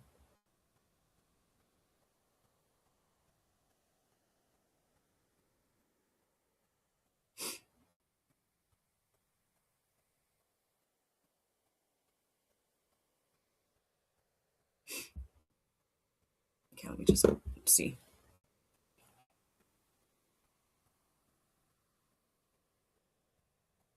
Okay, so Tippit.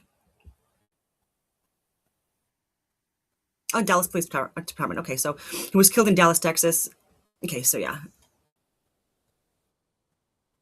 There's a separate mention of the search results of 2 police officers killed by snipers in Chicago. No, that's not it.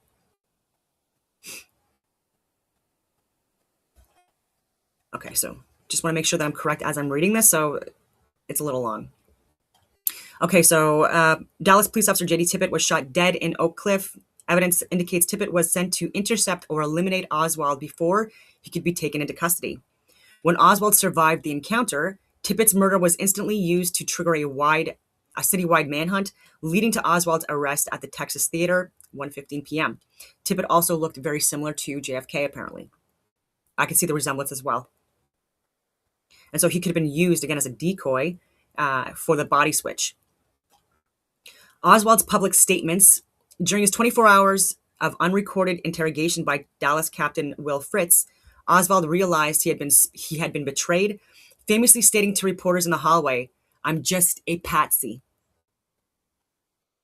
Yes, you were.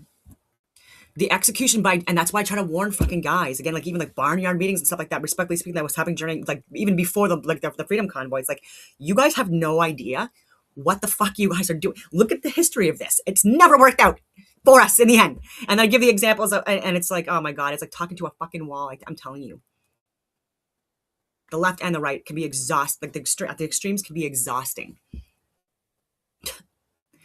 Oswald's public statements during his 24-hour. Okay, so yeah, so the execution by Jack Rubenstein, November 24th.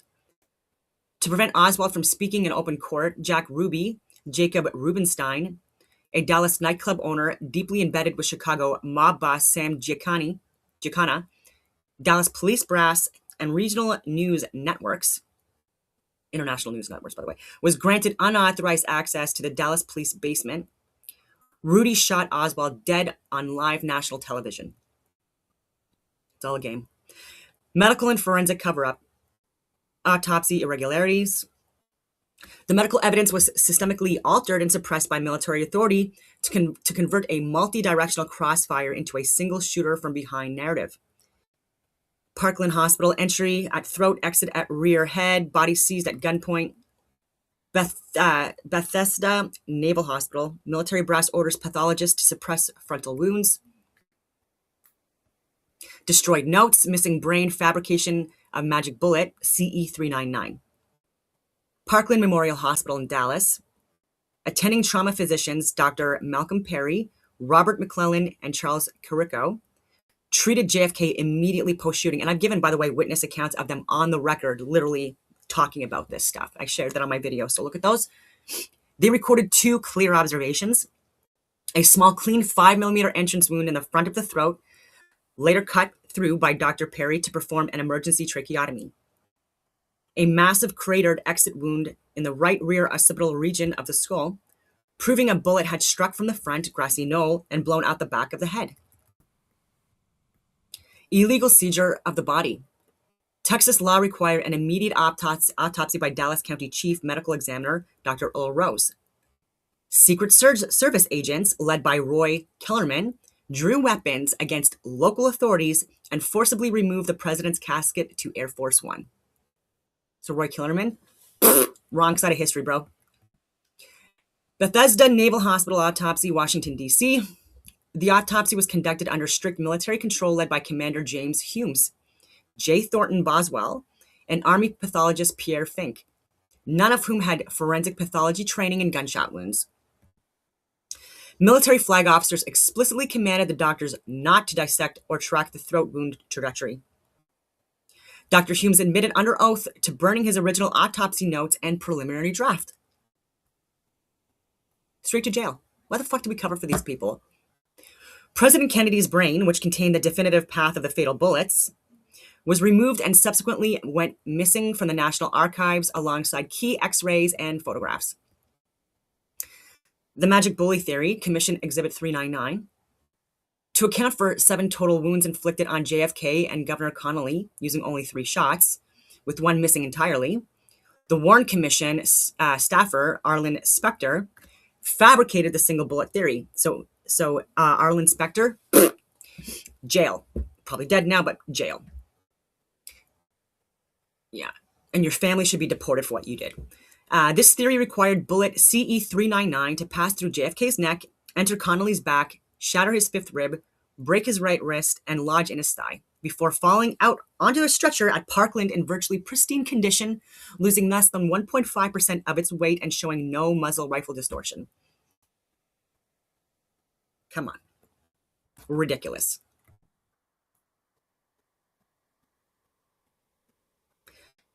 So when we talk about bullets and stuff like that, and I've given the examples of the JFK assassination and the ballistics and the rounds and stuff like that, and again, people are trying to say that I'm wrong about this one, even though again I've looked so much through the evidence and the frame by frame and multiple videos from multiple different sides and all that stuff, and then seeing the fragments and so. But anyway, the Warren Commission and institutional cover-up.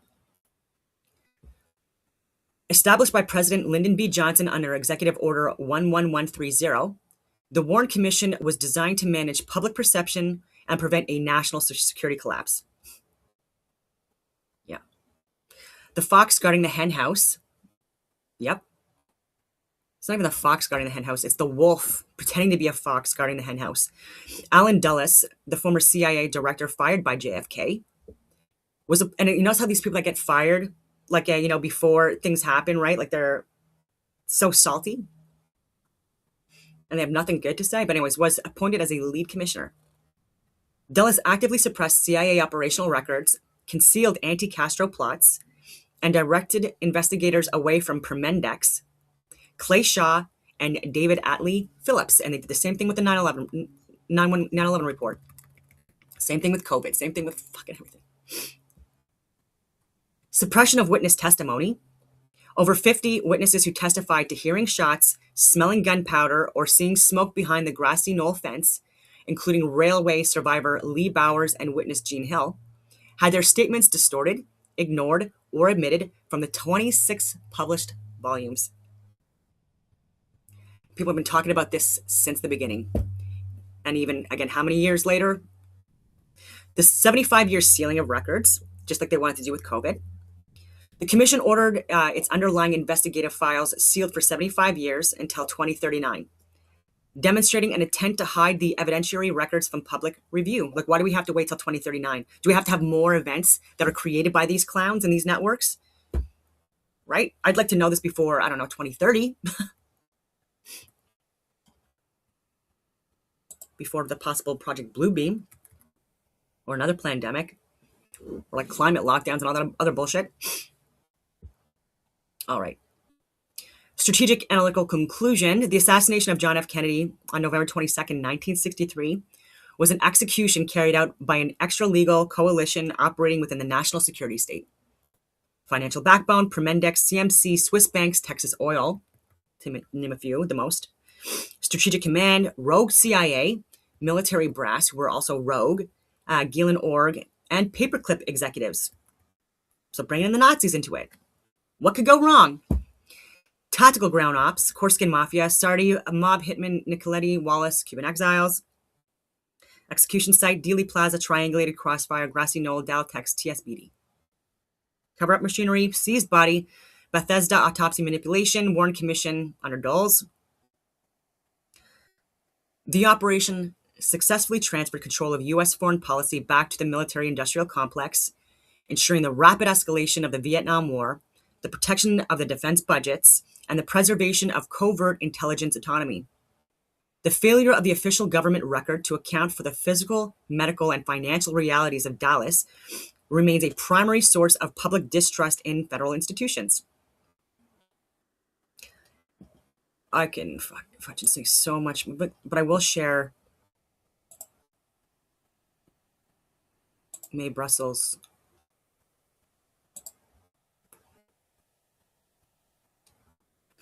Let's see here.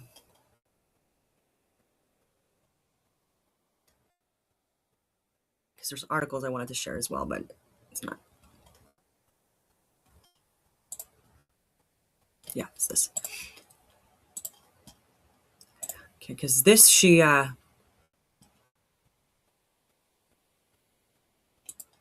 so this is on page, so introduction. So this is May Brussels and others that put together these articles for many years. She died in 1988, but she put a lot of good work together. So this, page 14 of 33 pages, but Reveal Digital. This is from JSTOR. Original was on the 1st of December, 1972. Contributed by Joseph B. Morse, Joe, Margot St. James, so Joe, Andres G., Papandreou, Stuart Alsop, Robert Pyatt, Jim Thorson.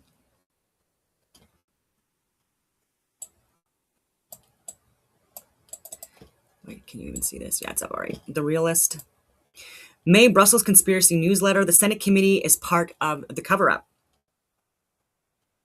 And she gets into a lot of other things in here. Why Truman Capote went to jail. Dislocated visions of Watergate. She gets into Watergate.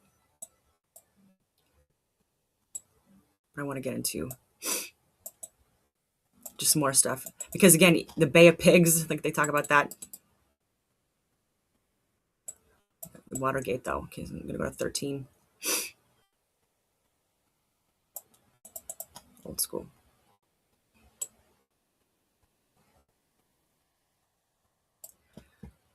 Okay.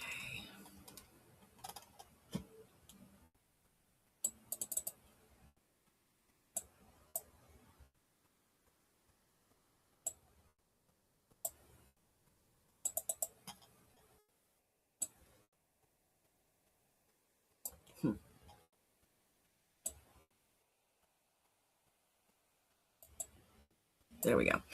Okay, so why is the Senate Watergate Committee functioning as part of the cover-up? Knowledge omitted from the campus. So for the Watergate Committee. So the cover-up, concealing the motives. Witnesses not called. Martha Mitchell, Louis Tackwood, Tom Charles Houston, William Sullivan. Okay, so martial law without the riots. So institutions to dismantle, the enemy list, the warfare state, political prisoners of America. Okay, so introduction. July 21st, 1973, Paul Krasner and I decided to publish Conspiracy Newsletter a year ago. The arrest at the Watergate Hotel and the magnitude of the events taking place occupied my year. 9 years research into past government conspiracies and previous election manipulations was the background for the newsletter. The Watergate witnesses and evidence about the illegal entry into the Democratic National Headquarters was a continuation of earlier investigative work. 1 year later, with almost 700 subject files assembled on the Watergate espionage operation, Conspiracy Newsletter is finally getting started. Okay, so I respect Paul Krasner for 10 years. I've subscribed to the realist. Only the alternative press has been faithful to the freedoms we deserve. Okay, so at a time when Deep Throat is making $50 million, indicating a desire and taste of free adults to choose their own entertainment, the Supreme Court permits others to dictate what we shall see or read. Nixon's Supreme Court is a worse danger to our liberties than sexual pleasures. True. Freedom of the press. Freedom to live and love is what the struggle is all about. There are hundreds of conspiracies taking place. They are all ordered from the White House. Political assassinations, the killing of presidential candidates, is for the purpose of denying our maximum freedoms. Knowledge omitted from the campus. The news media, a major source of information, treat high-level conspiracies with platitudes, indifference, and unimaginative cover stories to conceal facts. And they're doing it now too. CBC, Globe and Mail, CTV. State-funded propaganda.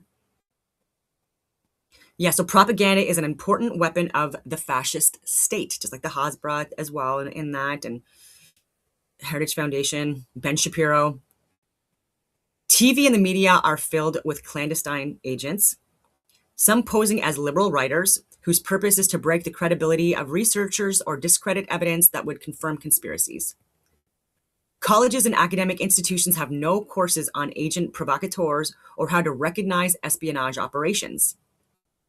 And now, many years later, same. So when the accurate history of the 1960s and 70s is written about violence in the the facts will reveal that government provocateurs created most of the violences. A series of our own Reichstag fires was the justification later for a domestic intelligence unit to deny our liberties guaranteed by the Constitution. There is no information available on ways to protect society from sabotage. The Watergate affair exposes how investigators and the Department of Justice work with their espionage agents in acts which amount to treason. Top lawyers of the nation, instead of obeying the law, worked in collusion with corporate interests for purposes of power and profit. G. Gordon Liddy, counsel for the White House and CREEP, helped create the famous April 7, 1972 law, which concealed donations and illegal corporate financing. And by the way, Liddy also involved in the JFK assassination over a decade before that. History classes devote little time to the evils of fascism. They never teach specific methods which bring the condition into existence. Classrooms in the US never discuss the edicts of repression in Greece caused by the military junta in 1967. A coup d'etat, by the way, happened in Ukraine as well in 2014. And other countries too. It always happens. Planned and financed in the US, okay, so would be informative to study as a protection against identical possibilities in this country. What is avoided is a clear understanding of clandestine and covert acts and how they are carried out. The electoral process and our civil liberties have been sabotaged. White House documents exist to prove this fact. The various techniques utilized to gain control of the population or to arrange conspiracies are being illustrated in the Watergate exposures. There will be pressure to halt the televised hearings or to detract from their significance because this is the first time we have given even a peek at spies and the methods used to protect their operations. They are not difficult to follow. Once the agents and their procedures are identified and described, there may be a better chance to end the continuous and systemic infiltration taking place. I would like that. Clandestine assignments are composed of a combination of acts whose main ingredients are secrecy and lies. Secrecy is necessary because most of the assignments and methods are illegal. The operations, when discovered, are covered by lies. The patterns of illegal criminal spy operations, with certain agents reappearing in many of the same assignments, become more complicated every day. All CIA operations. 1954 assassination of President Jacobo Arbenz Guzman, Guatemala. E. Howard Hunt, Frank Sturgis involved in this murder. Identical to Kennedy assassination in 1963. After the president was killed, an extreme leftist lone assassin was murdered. Richard Nixon, Fourth Crisis Latin American Tour, Cold War propaganda. Votes were lagging for Eisenhower and Dick. The CIA arranged this tour. Now easily staged for hard-on communists line. Nixon briefed by CIA, told by Allen Dulles of intelligence estimates of anti-American demonstration. Colonel Vernon Walters, CIA Nixon's interpreter, General Robert Cushman, CIA, gave rundowns of reactions to riots. E. Howard Hunt in Latin America attached to CIA station, 1956-1960. His cover was advisor to Defense Department in Latin America. Cover stories.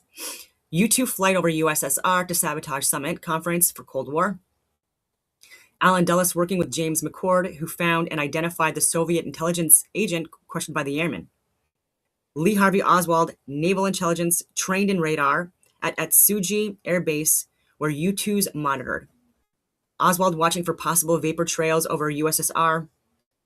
E. Hunt engaged during the 50s in the U-2 spy plane project. He arranged the takeoff and landing flights for the CIA aircraft. Bay of Pigs. Richard Nixon, in charge of that operation, wanted nothing wrong. Bob Cushman and Howard Hunt had private phones into the White House. When Hunt needed his contacts, Nixon and Cushman had been supplanted by Kennedy. Supplanted in the White House by Kennedy. Bernard Baker, Frank Sturgis, Martinez Gonzalez, and the entire Watergate cast of Miami Cubans working during Bay of Pigs and in the Watergate operation. In my sixth crisis, Nixon took credit for the covert training of Cuban exiles by the CIA. There needs to be more paragraphs and periods here. This is like really hard of a flow, difficult flow, I mean. 1963 assassination of President Kennedy. Jose Romero, soldier of fortune, approached by hired assassination team from the U.S., which planned to kill Kennedy during his 1961 visit to France. Romero definitely remembers Frank Sturgis as one of the representatives from the U.S. James McCord, according to Louis Tackwood, was in Dallas the day Kennedy was shot and flown afterwards to the Caribbean. The National Archives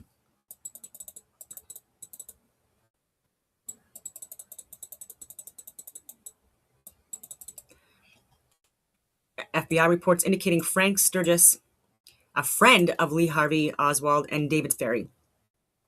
Sturgis had a Miami arsenal of weapons, and original plans were to kill JFK in Miami in 1963. Plans to assassinate the president of Panama in 1961. Hunt and Liddy, working in the White House, used Operation Intercept as their cover. The president of Panama was not cooperating in control of narcotics, and one of their jobs was to kill him. Look at so many names here. Again, Hunt, Liddy. The Cuban committee working for the CIA, General Robert Cushman, supplied the cameras, film, developing disguises. safe houses, Ellsberg Dr. Fielding robbery. None of these people, including the president, believe they are breaking any laws. Certain members of the Defense Intelligence Agency, CIA, Division V or 5 of the FBI, Secret Service, Armed Forces, and the National Security Council have been warfare killers and war criminals for a long time. They are now conducting paramilitary warfare inside the US. Murders, conspiracies, entrapment, assaults, false imprisonments are part of warfare. Unsuspecting citizens are taken by surprise because they did not realize that white America was the enemy. Okay, so it goes on from there.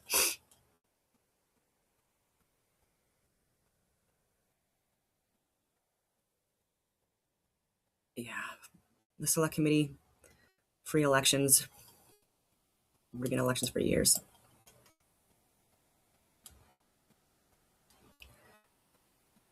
Okay, so Watergate is an education into civil war, which is not likely to go away without a struggle. Expect a counterattack by the White House and even the armed forces if necessary. Political conspiracies are divided into 3 sections. There are those who carry out the assignment, others who cover it up, and the collusion of the courts that protect both the conspirators and those who come later and cover up the crimes. The Watergate affair, being a government top-level conspiracy, falls in that category. Yeah, their structure and methods are reminiscent of the fictitious Warren report their colleagues put together for us 10 years ago. They just called all of this stuff out.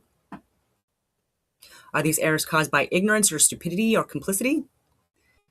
The question was asked to Haldeman if any of the demonstrators were known to be paid by McGovern or Wallace or other opponents. The question that wasn't asked was how much Republican money paid provocateurs to defecate or urinate on the streets in Miami. There's no evidence existing that they were, in fact, hired, including a female FBI agent that was swimming nude at the convention. They do this shit, right? The honeypots now, too, and oh my God. Are the errors only one Operation Midnight Chaos? Like, there's just so many things. Sexual deviancy, etc. Like, again, and they're getting paid to do this by us taxpayers. And like, oh, we're heroes. We're doing good work. No, you're not, you dumb idiots. You're really not. Yeah, sorry, some of this stuff fires me up because, again, like, I mean, 2026, we're still falling for the exact same shit. And even people at the highest levels of our government that I've tried to speak to, it's either they don't want to know or they're part of it. I don't know. Yeah, but Oz, AWZ, operating out of Tel Aviv, Jersey City, and Toronto. Again, we've got the right and I guess the far right again that are operating that agency and like listening to what Netanyahu and Ben Gvir and Smotrich and people part of the military industrial tech complex have to say. Again, even with these drone technologies and all that other stuff, I don't want to get too much into that because I can give names and locations and all of that stuff and the contracts, but I can't literally say it on there. It's just too much. And these are conversations I do want to have in person. So I would appreciate it if people would share this and get me on shows where I might be able to at least expose it there, because my channel is way too low level now for me to like talk about this stuff more. Because like it would be easier to again bury my channel, bury all my work, and it is what it is. Okay, I will show you the May Brussels library. I will link that article as well, but there's so many. If you look at the May Brussels archives, there's so much. There are written articles that you can look at that have been archived, like I just showed you. There's even on Rumble, there is a channel, the May Brussels Research Library. Only has 126 followers, but again, so many videos, right? Like 33 pages of videos. Just scroll up here. These are all interviews and things that she had. And again, these were all posted 3 years ago, but from 1971. So take a look at that. And then I will show you one of our interviews. I might not show the whole thing because this is a long video, but again, this whole thing, the JFK assassination, there's just like people could do literally like 20 hours straight on just going over all the records, all the witness accounts, all the documentaries that have been put out since, and witness accounts from so many people. And people, again, that wanted this information out at the time and have been fighting, and now their families have been fighting to get this information released ever since 1963. Robert Kennedy, the bullet holes, 2 men with guns drawn. The volume is poor for this, and so I would recommend putting on headphones if you want to get better audio. And that lists the entire lawsuit, which I have mentioned several times on this program, of Theodore Sharach versus the Los Angeles Police Department. And he filed a lawsuit under his name and all the citizens of California. That's the way the lawsuit reads. And I think that's interesting because you people are named in a lawsuit. All of you who are listening he has put you into the category that you are involved in this, your lives. And it is Theodore Sharach and the people of California, of the state of California, versus Edward Davis, Chief of Police of Los Angeles Police Department, the Los Angeles Police Department in total, Evel Younger, who is District Attorney of Los Angeles, who's now the Attorney General of California, and Robert Yoten, Chief of Detectives. And he has charged them with hiding the conspiracy of Robert Kennedy in a very malicious way. Someday I'd like to just read the entire suit. It would be a good program for you to see, being as you people are part of a suit. He thinks that your lives are involved, and it's important. And then a new issue of another back issue which arrived was patterns of political assassination. How many coincidences make a plot? Now, I told you that in my cross-filing system, I have these many, over 100 categories, and one of them is coincidences. Just pulled out of the testimony on the John Kennedy murder, the coincidences in that murder. And when a lawyer from Washington was out seeing my book, it just blew his mind, and he wanted to copy it right away and put it into the computers. I had picked this up very early, and whenever I thought I saw a coincidence, I put it into this book and cross-filed in other places too. And now the computers are feeding how many coincidences do make a plot. The new issue of Computers and Automation arrived while I was away, August 1971, an article on Jim Garrison, District Attorney of the Orleans Parish versus the federal government. And it goes into the background of Jim and his service and his role of district attorney and how he didn't jump into the assassination thing as a fluke, that in 1963, he was aware immediately and went to certain persons' homes, David Ferry's home, and suspected people right away and has been on it, then accepted the Warren Commission report. And it was Senator Russell Long of Louisiana who was sitting on an airplane with Jim going east and said, Jim, I think something happened. Oswald didn't do it alone. And he was the one who told Jim to get the books and read it with Senator Long. And that's when Jim got really seriously into it, because Oswald had lived in New Orleans. And by word of mouth in the community, he was already picking up who the people was that Oswald had seen. And he knew their connections to Washington and different positions. So he has been on this since 1963. And this is a good article. We could spend just endless programs just reading each one of these articles, because this is all new information. All I can do in 1 hour is throw out the sources and hope that you will pick them up, because we could spend a whole day on Jim Garrison's background and how they've stopped the case from rolling along, his lawsuits, and what evidence he really had.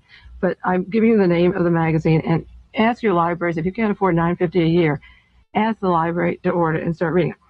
Then when I returned, besides the newspapers, magazines, I had 1,900 pages sent to me that I mentioned once before in a program from the National Archives. Much of the material is classified that researchers can't have for 75 years, and we're trying to break that barrier down. And much of the material that the Warren Commission had is available if you go to Washington and want to sit there, and it's microfilmed and you can copy it. And I mentioned that one of the researchers in Los Angeles knows the area that I work in. He's working in a very special, marvelous area. He's worked 7 years on it. He's doing a book. And I'm just this is my own assessment, is that we don't have, like, 2039, like they're not going to want any of this released, right? Because as soon as all of this is released, the whole game that they've been playing for like friggin' 75 years or whatever, even more, will be exposed. And then we're going to have to respond to that and unfuck it from within, internally. And we shouldn't have to do that, right? There are people from within that were operating within these groups and stuff like that as well, that were trying, again, to share this fucking information and these concerns, and we get cast out. Stop doing that. More and more of us, again, are aware. I've been telling a lot of people as well, like people still serving and people that have gotten out. I have meetings with them all the time, so it's still happening. I'm going to run my mouth until they kill me. I hope they don't, but yeah, it's just absolutely nonsensical. It'll just blow everyone's mind. And our media's covering it up. It's just ridiculous. marvelous researcher, David Lifton. And he knows that I'm interested in Marina Oswald and Lee Oswald as agents of the United States. And nobody except Mae Brussel in the United States has ever ventured to say that Marina was brought over as an agent. All the other researchers differed with me. I'm sure they've changed their mind recently. They thought that after the murder of Marina's husband, that if the FBI took care of her and filled in the FBI story, that then she would get her citizenship and be a good girl, and that's why she went to live with the Secret Service right away and has been protected. And I think it's the other way around. I think the deal was made in the Soviet Union before she ever came over here. But I have 1,900 pages. Now, what does that mean? That means that some of these things, I took one page, and I'm going to read you just a couple of comments from this kind of page. I'll read you one page, and I have to cross-file one page sometimes 4 times. I'll have a sentence in there that's important to me, and I'll put it in a book called Commission Erred, where the Warren Commission made an error. They made an observation about Marina, and they didn't follow it through. And then I'll put under Marina lied.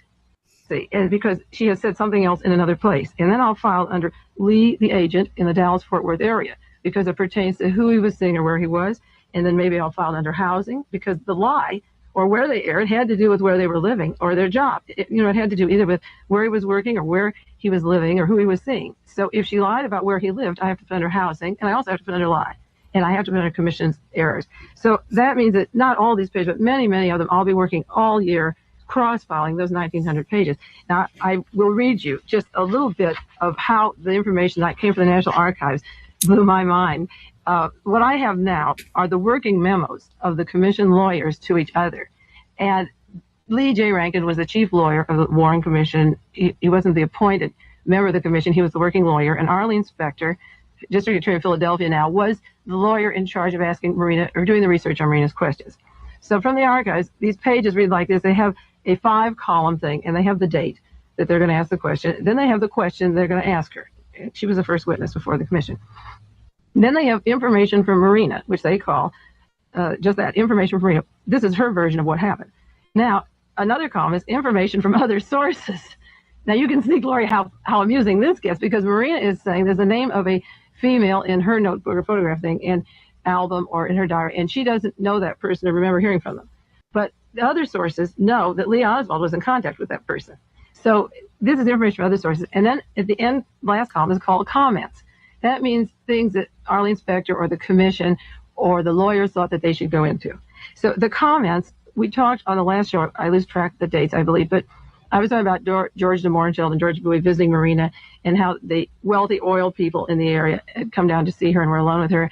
And they said she was from the same town. And I made the remark, don't buy that. Don't believe it, that she is this kind of a person. Well, one of the comments in the columns of the working staff was, I feel that we should attempt to discover whether Marina is a simple peasant girl that everyone thinks she is.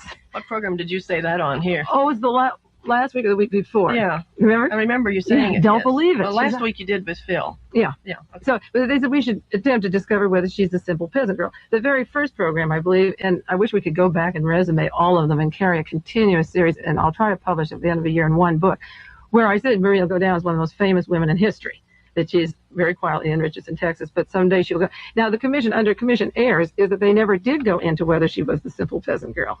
You see, that's where their errors were, or how are they going to try and make us believe it, because there's no way to believe it. But now that my research is complete in this area, imagine how exciting to receive the memos of the working staff confirming all that I could figure out by what she said and who she saw and where she was, and they're filled with doubts, and then they publish the Warren report and don't take into consideration looking into the avenues of their doubts. You see? So then there was another question. They asked her where she worked in Minsk, and they have a note. Marina refused to reveal the name of the people in charge of her section. And then there's another comment. Under comments, they asked her a certain question. And then this is one of the comments of the commission staff. If Marina was used to recruit Lee, her associations during this period are important. We should remember that Lee was specifically assigned to work in Minsk, January 1960. Marina arrived there August 59. They met in March 61. Now, the commission felt that she could have been used to recruit Lee. If anyone is following this each week, they will appreciate the comments of the commission, and we'll go on to some more. They asked her the name of Ella Soboleva, a girl in her diary that was mentioned. And the comment under Marina, information Marina, they said, Marina does not list her as a friend from Minsk. Now, under comment of the Warren Commission lawyers, they said, however, since there is some evidence to the effect that Lee has been in Leningrad, which Marina denies, it would be useful to know whether Ellie knew Lee, and if so, where did they meet? Now, the background on the Soviet Union is that Lee went to the embassy on a Saturday and said, I don't want to be an American citizen. Here's my passport. He went to the Russian side and was with Russians from then on. And a year and a half later, he wrote the embassy and said, I want my passport. I want to come back. And John McVicker and Richard Snyder testified under oath to the Warren Commission that they did not know the existence of Lee Oswald or where he was all this time for 16, 17 months. Now, it would be hard to lose track of this American who was going to give over your radar, but under oath, this is perjury. They had no trace of him. If the men under oath, under the witness testimony in the hearings before the commission, said they didn't know where he was, how did the lawyers know that he was in Leningrad?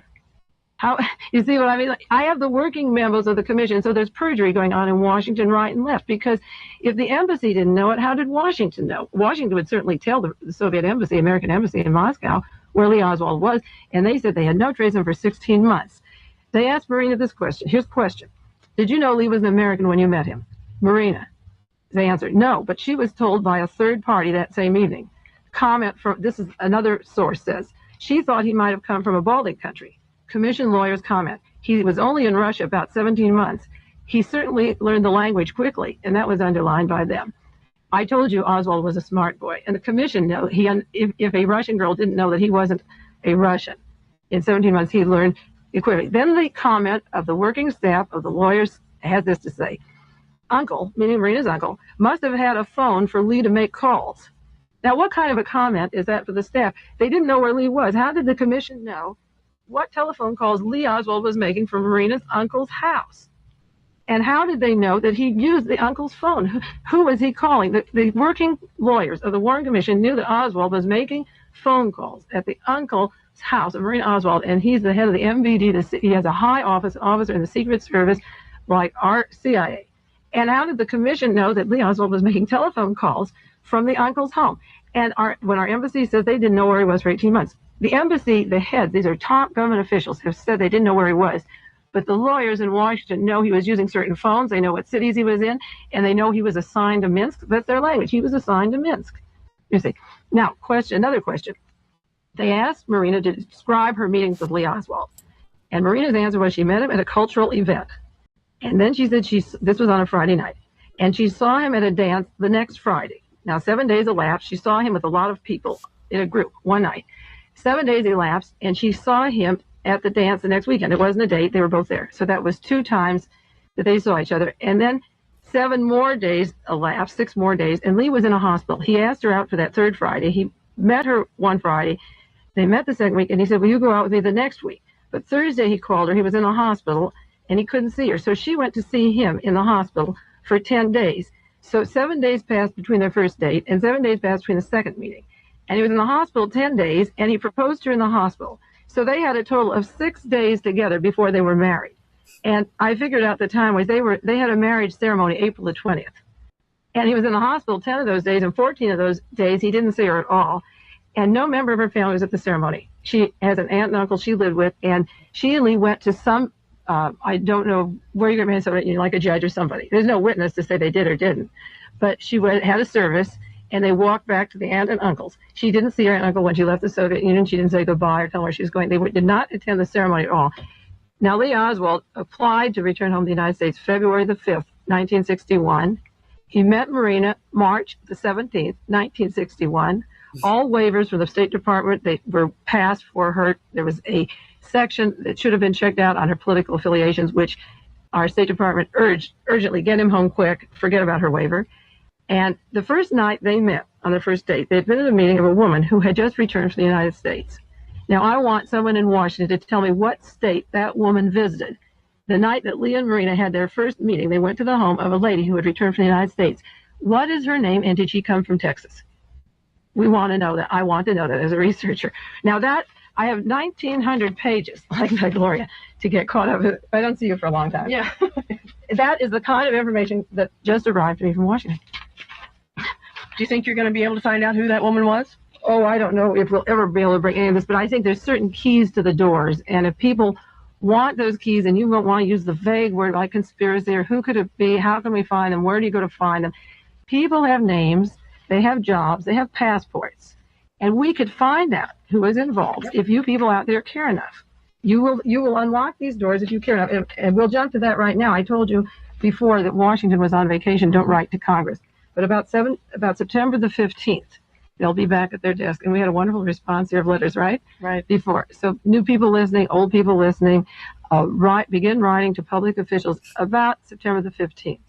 And then Milton Frumkin at Saddle Mountain said we could have a big rally or a meeting up there late October. And what I would like to do, people wanted to meet me or ask questions, and we don't have the talk show. And what do you think of the idea, Gloria, of having a big kind of a meeting, or small? I would rather have just a few who want to effect changes than a lot of just curiosity seekers, you know.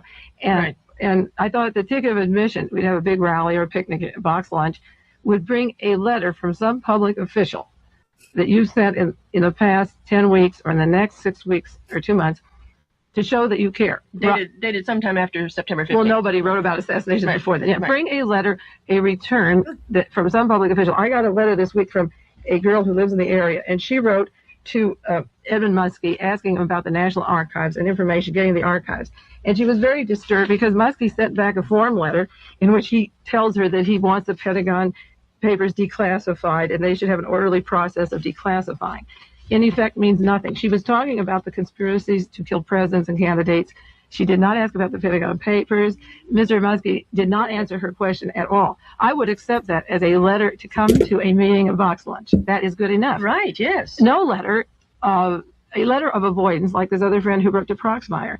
And he didn't put anything about, I want to open the archives, or I think they should be shut. And he sent her some printed document on why they're locked for 75 years. That is a letter of admission. Anything to show that you have tried. And I think maybe we could read at the thing the kind of answers you're getting, how everyone in Washington, bring your letters and we'll read them from a microphone. Or if there's enough for everyone, we'll read the way they answered. The questions posed and the answers received, right? Yeah. And try some of those real phony liberals up there, too. Don't forget them. I mean, Muskie and McGovern and Proxmire. I mean, and Ted Kennedy. Write to your favorite congressman or senator that you like. And then get those real phony balonies out there that are stomping the nation. You know, Ted Kennedy's off in Pakistan, looking at some starving people. He could do that in his own state. You know, and terrible conditions in this country, and he's off there. Just get them back to this country, and let's see what's going on in this country. So I think that bring your letters, write in about 1 or 2 weeks, and bring your letters. All right.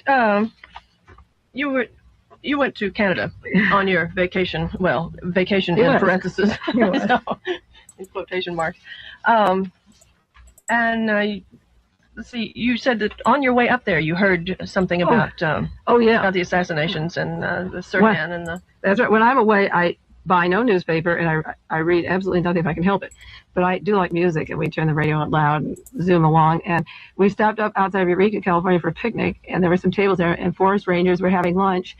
And on their table, they had this portable radio, and there was talk about the 2 guns in Los Angeles and the Sirhan case and that suit that's going on down there that we mentioned many times and can't talk about enough because there's dead silence down there. They don't know how to handle that with the fatal rifle thrown away. You know, they're trying to make you forget it, and I'm not going to let you forget it.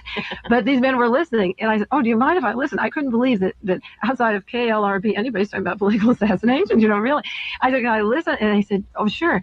And I said, "I'm on vacation, and I don't listen to the news, but I'm a researcher, and it just blows my mind that you people are able to hear now these things about the Robert Kennedy murder, that maybe Sirhan didn't shoot the fatal bullets." And they seem, really stunned. You know, it's just like saying George Washington wasn't the first president. You know, I mean, like, where did this shit come from? Did you follow the trees or something, you know? And so he said, well, then who did the grassy knoll? Who killed John Kennedy? And I said, well, that was a crossfire. You know, that Oswald didn't have a rifle. It was a crossfire. He had a roll, but it wasn't to shoot. And they said, oh, they looked in the news, changed, and we had our picnic. And I mean, they just didn't know where I came from, They didn't disbelieve, but the expression was really funny. And then the rest of the time we had radio, and we were in Victoria going up towards a little town north of near Miracle Beach. And somebody was talking about the Poor People's March and Abernathy and Martin Luther King. And the way they were talking about it, I thought was really far out. And all of a sudden they went into the reasons why the FBI seems to be involved in the killing of Martin Luther King. So I got out a pencil. I was driving. I keep a tablet, jot down. And I thought, no, this has to be Harold Weisberg. And it was. And it was a talk show coming out of Victoria, a radio station there that was talking about the new book, Frame Up, Harold Weisberg. I have here for you, Frame Up, the King Ray case, and the publishers, distributed by E.P. Dutton. Pacific Grove Library, I think the Monterey Carmel Libraries are carrying it. Several friends have asked for it. It's a good book. It's complicated, but it's good. It's, Frame Up. And Harold Weisberg was talking about the FBI and the role in killing Martin Luther King. So I did get, just 3 days out of town and on my vacation, I got that news. And then the other news I got coming down from Forbidden Plateau, this mountaintop where we're up high, it's like the Alps and beautiful. And I heard the tail end of a thing on Mrs. Jackson talking about the killing of her son. And I turned stone cold. I just was so ashamed. I was so horrified. You know Mrs. Jackson? No, I didn't know her, but I mean, everyone who knows what's going on in California knew that he had to be killed. And the commentator in Canada was saying, quoting her as saying that it was a setup, and they said this is really far-fetched. Everyone in the United States is getting paranoid about these murders. And I was listening to him, and then I couldn't actually believe, because I have the book, The Letters of George Jackson, and the only thing I could say is that I really was horrified. And for people listening, and this is Assassination Dialogue, and I will go into political assassinations. 2 weeks ago, the New York Times Sunday section, if you go to your libraries, dated August the 1st, 1971, the magazine section has an article, George Jackson radicalizes the brothers in Soledad in San Quentin. He's a brilliant writer. He's one of the finest minds we had in the United States. And they asked him, are any black people guilty of crimes? And the interview is a long one. You have to get from your library.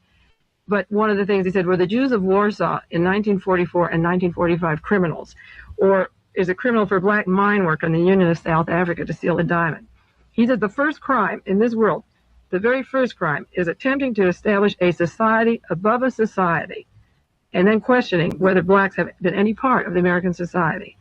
Now, George Jackson was very brilliant, and what he said pertains to why I'm talking about assassinations now. I want to avoid bloodshed or violence, but he says that every revolutionary psychiatrist accepts as elementary the tendency of violence to turn inward. And people, when there's an economic oppression that affects a dying civilization, this country, he says, was decadent 100 years ago economically, and is not realistic for a small knot of men and women to protect their constitutional rights, to own or control the means by which people live, and then to define criminality. This is what he is saying. Now, this, I know that in the case of the Kennedy murders, and we're going to go into, again, the subject of blackmail in the Soviet Union and how it affects world politics, a handful of people thinking they could hold on to the wealth or the minerals and escalate the war and build the runways and make the contracts, they have taken resources from this country and killed John Kennedy and other candidates who could affect social changes which are not communism, but which would lead to a bloodless change which has to happen. And in this conspiracy business, if you don't find out who this handful are, you will get as much violence as you got in San Quentin. This is only the beginning.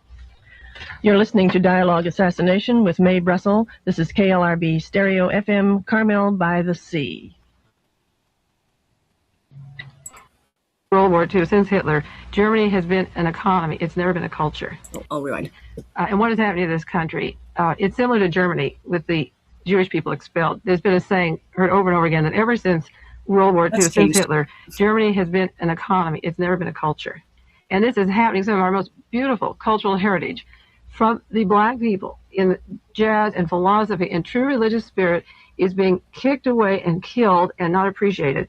And the same spirit that was in John Kennedy or Robert Kennedy or Martin Luther King, you have Bobby Seale and Huey Newton tied up in trials, and Hilliard, Fred Hampton dead, Martin Luther King dead, Whitney Young dead, Russell McGee locked up, with endless problems in prison, Eldridge Cleaver out of the country, Rap Brown is gone. If you add the list, I could add many, many more. Fred Hampton was shot down in his sleep. These are brilliant minds. They've written things, the things they say, they're telling you something, they're telling you the truth. And all of these murders, I feel all these murders wouldn't be possible if the political assassinations hadn't taken the turn they did. If the people who took power in our government had remained in power and hadn't been killed, I don't think we would have had this situation today. And I think it can be halted. It can be halted with the evidence that I'm trying to throw out or give to people. And first you have to believe it can be. And you have to believe these people's lives were beautiful and that they had something to say. And that our prisons in this state alone are like Auschwitz. And you have to wake up. The people in the town of Auschwitz pretend they didn't know what was happening. Soledad's in our community. September the 7th at MPC, there's going to be a meeting of families of Soledad inmates and former prisoners. And I think you should go just to hear or meet these people. Don't stay isolated. Young people dropping out, older people, disbelievers. Spend one evening, turn off the TV or a movie or a walk somewhere and just go out to MPC and meet human beings who have been in there or people whose children are in there now. See what crimes they were put in, how long they're in the hole, and realize that your life is directly related to their life. It has to be on this earth. Otherwise, we're going to have a Germany, and we're going to have endless deaths.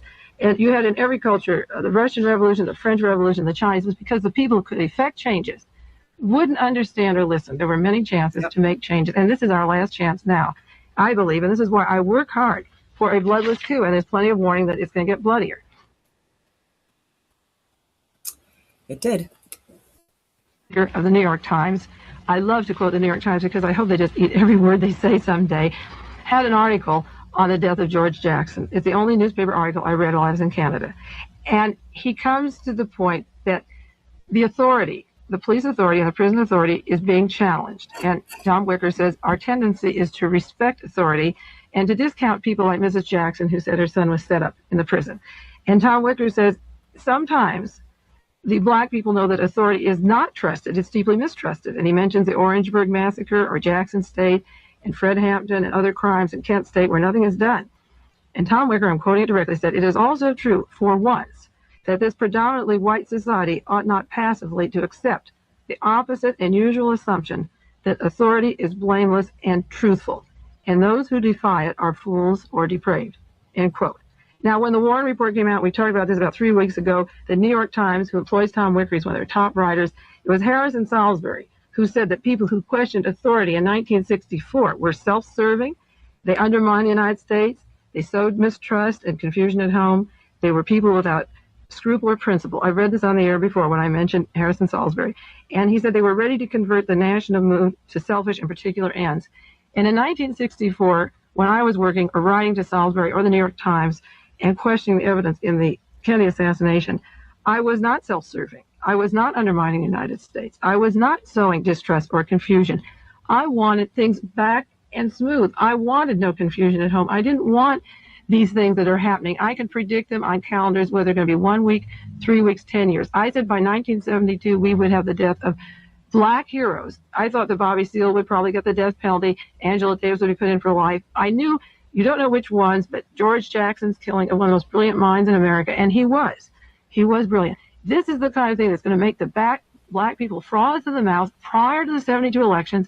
Then we come in with law and order because the country will be unlivable. And it's exactly on my time schedule, Gloria, how they're going to do it. Now, the evidence, the raw evidence in the George Jackson murder has to be on the table, and Tom Wicker was asking for it. And he says people should go in and get the evidence and find out what is going on. And he says until this wanton destruction of humanity in the U.S. is seen for what it is, it will go on and consume us. It is consuming us. And I can say, Mr. Tom Wicker, that you are partly responsible for George Jackson's death. You and your New York Times, because we researchers were put down by you so many times CNN. For making fun of us. And this is the world that you gave to the United States of America. I only say the New York Times, and I don't single out all the other papers because they don't pretend to be so brilliant. You pretend to be liberal, and you pretend to be brilliant. And maybe I'm sounding too bitter today. But if you guys were on the ball, you don't have to print every rumor that comes out about the Warren Report. But there's a lot of evidence. I haven't seen anything in your New York Times in the last 8 weeks about the lawsuit in Los Angeles and the killing of Robert Kennedy. And if Mr. Evel Younger, who's the head of the justice in the state of California, is named in a lawsuit, how can you find out what happened in San Quentin if he's in charge of law in this state? And it's just that simple. If he's involved in any way, he should be cleared of the conspiracy in killing Robert Kennedy before we let him decide who investigates the killing of George Jackson. He's named in one political murder, and another political person on the same side as Robert Kennedy was killed, a major murder that's going to fraud the people to a very emotional state. And Mr. Evel Younger should be answering that lawsuit and be clearing it before he decides what happens to the lives of people in California. Now, just the day before I left, Gloria, I got a letter from Bud Fensterwald in Washington, Bernard Fensterwald, and I mentioned his name on the program before. And we have a flyer out that says, get a pencil. So does everyone have a pencil? Committee to Investigate Assassinations, 927 15th Street, Northwest, Washington, D.C., area code 20005. If they don't get this down, I will have it at my desk and they can call at any time during the week, Monday through Friday. If you don't have a pencil. Okay, Bernard Fensterwald. Mr. Fensterwald was the man written up in Nation magazine that we quoted a few weeks ago. The irregulars take the field. The first time in the United States that we as private researchers are doing what the government should do. Mr. Fensterwald is the chief counsel for the Senate Subcommittee on Administrative Practice and Procedure. I'm giving you a biography, a brief one of him. He was born in Nashville, Tennessee. Harvard graduate, Bachelor of Science, magna cum laude, Harvard Law School. He went to the School of Advanced International Studies in Washington, D.C., Cambridge University, England, postgraduate work. He served in the Navy as a lieutenant, married, 4 children, legal advisor of the State Department, School of Advanced International Studies, instructor of international law. And I say legal advisor of the Department of State, remember, was Evelyn Knight of the State Department.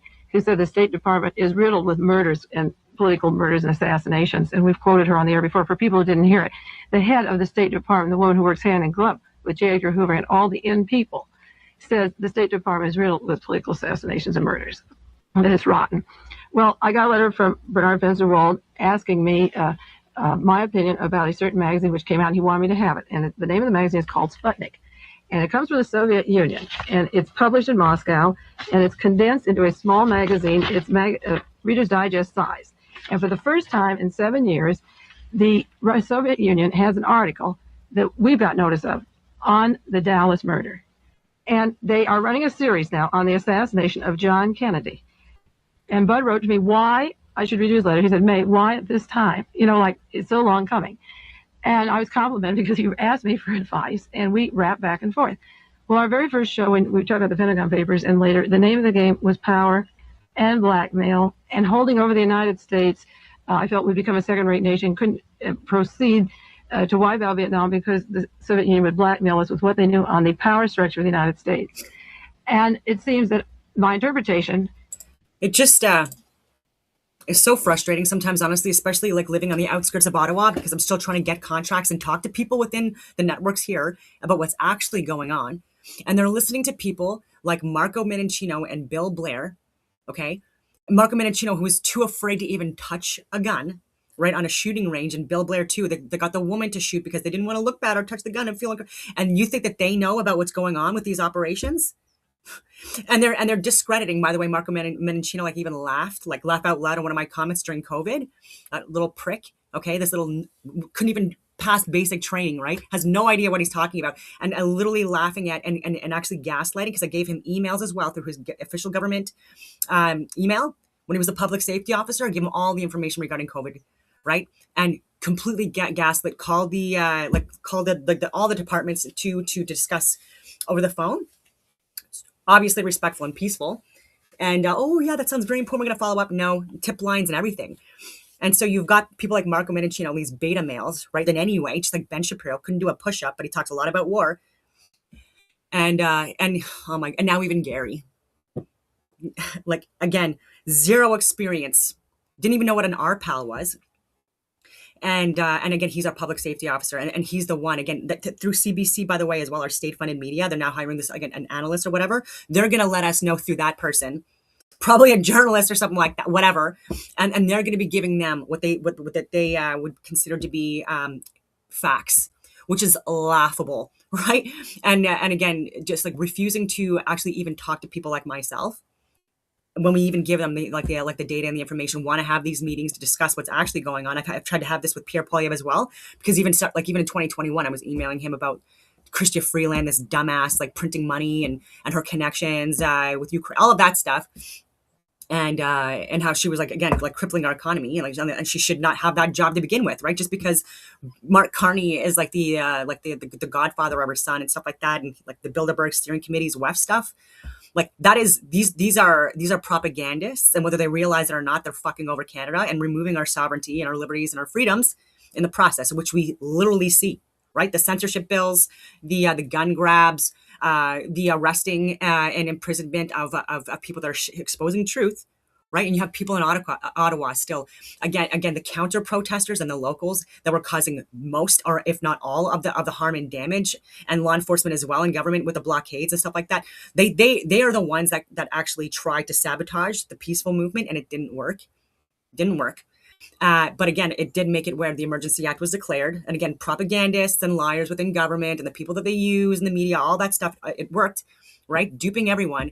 And those people didn't get charged or arrested or fined when they were cutting brake lines or damaging windows or throwing ice balls and shit like that at peaceful protesters and stuff like that, screaming and yelling. And again, people that were part of like these role-playing scenarios, these crisis actors and agitators and protesters that are paid, right? And then dupe ideologically captured morons, right, into, again, like doing this shit. And again, you've got Tamara Leach and these people that were arrested and charged and stuff like that, but people that actually committed crimes, assault and attacks and stuff like that, nothing happened. And then you have it where there's other places throughout Canada that even now, like, again, like the calls to prayer and stuff like that over these loudspeakers, for months on end, super loud in areas, and people, again, like with bylaw and law enforcement, completely not like giving them charges, but then dropping them, like noise complaint fines and things like that, and then them being completely dropped. And again, for public interest or whatever, it's bullshit, right? It's a two-tier justice system. People are totally okay with all of these encampments and the safe supply sites and all of that stuff, the call to prayer, and the leftists and the LGBTQ plus events and stuff like that happen, where there's assaults and there's attacks and there's damage, and they're not picking up after themselves and all of these things. And they're threatening cops, and they hate Canada, and they hate Canadians, and they hate Christians, and they hate whites, and all blah blah blah. No one cares about that when they're even doxing our home and swatting us and all of this stuff. Like, none of that stuff is actually responded to. But these clowns, again, like, see us as the enemy of the state. I know I'm rambling on and stuff like that, but it's just like so frustrating that we have people that are complete nincompoops with zero experience within cabinet, and these experts that are hiring in these intelligence communities and this and that. Like, again, like, you are being so propagandized, and you guys are just like, yeah, govern me harder, daddy. Yeah, lie to me more. These tip lines and stuff like that as well. You don't think that you'd want to listen to someone that has top secret government clearance, that has 25 plus years experience operating within these communities, or networking, or the research and all that stuff that I've literally done on the ground? I don't know. Anyway, I'm all over the place, but yeah, it's it'd be interesting if people would actually hire people like myself, because even for the media, I was like given a contract, but I wasn't vaccinated. And the guy, again, like through COVID, he like a business owner and stuff like that, really rich, and also during COVID, he had security contracts and stuff like that. But he also had, again, he was making masks. He was getting people from other countries to come in, low like cheap labor, and I saw it for myself, and getting them to, again, like make the masks here, literally in Ottawa, and made money off of that. So of course, anyone that was sharing the actual medical, scientific, and government data to him that he could have brought to other people, he didn't share. Instead, he called me a racist. And like, not directly. Well, no, actually he did, and stuff like that. And I'm like, you're ridiculous, because I'm giving you medical information regarding COVID. Like, that somehow makes me, what the hell are you talking about? And then it's funny too, because we had another guy that we were like, that was also sharing, trying to like talk to him about this stuff as well. Aerospace engineer, brilliant, and again, like, yeah, he was against the mandates and the forced inoculations, all that stuff. But again, he was a black bodybuilder, and this guy, you don't want to listen to him. Is he a racist too? Right? You're calling me? I'm giving the exact same information. So like, I don't know. Yeah, there's just such a mess, and it's just like, again, like, it's the biggest disappointments are men that are in these industries that have no business being there, and they don't care. They don't care what is happening. Of the whole thing coming out now is that if we make overtures to China, they will keep us in line, the power structure, because Nixon came right along and took over the Lyndon Johnson role and John Connally from Texas, and the power structure now is lining up a different way. This morning's newspaper, before I came to the studio, was the Soviet-Chinese border. The tensions have increased on that northern border.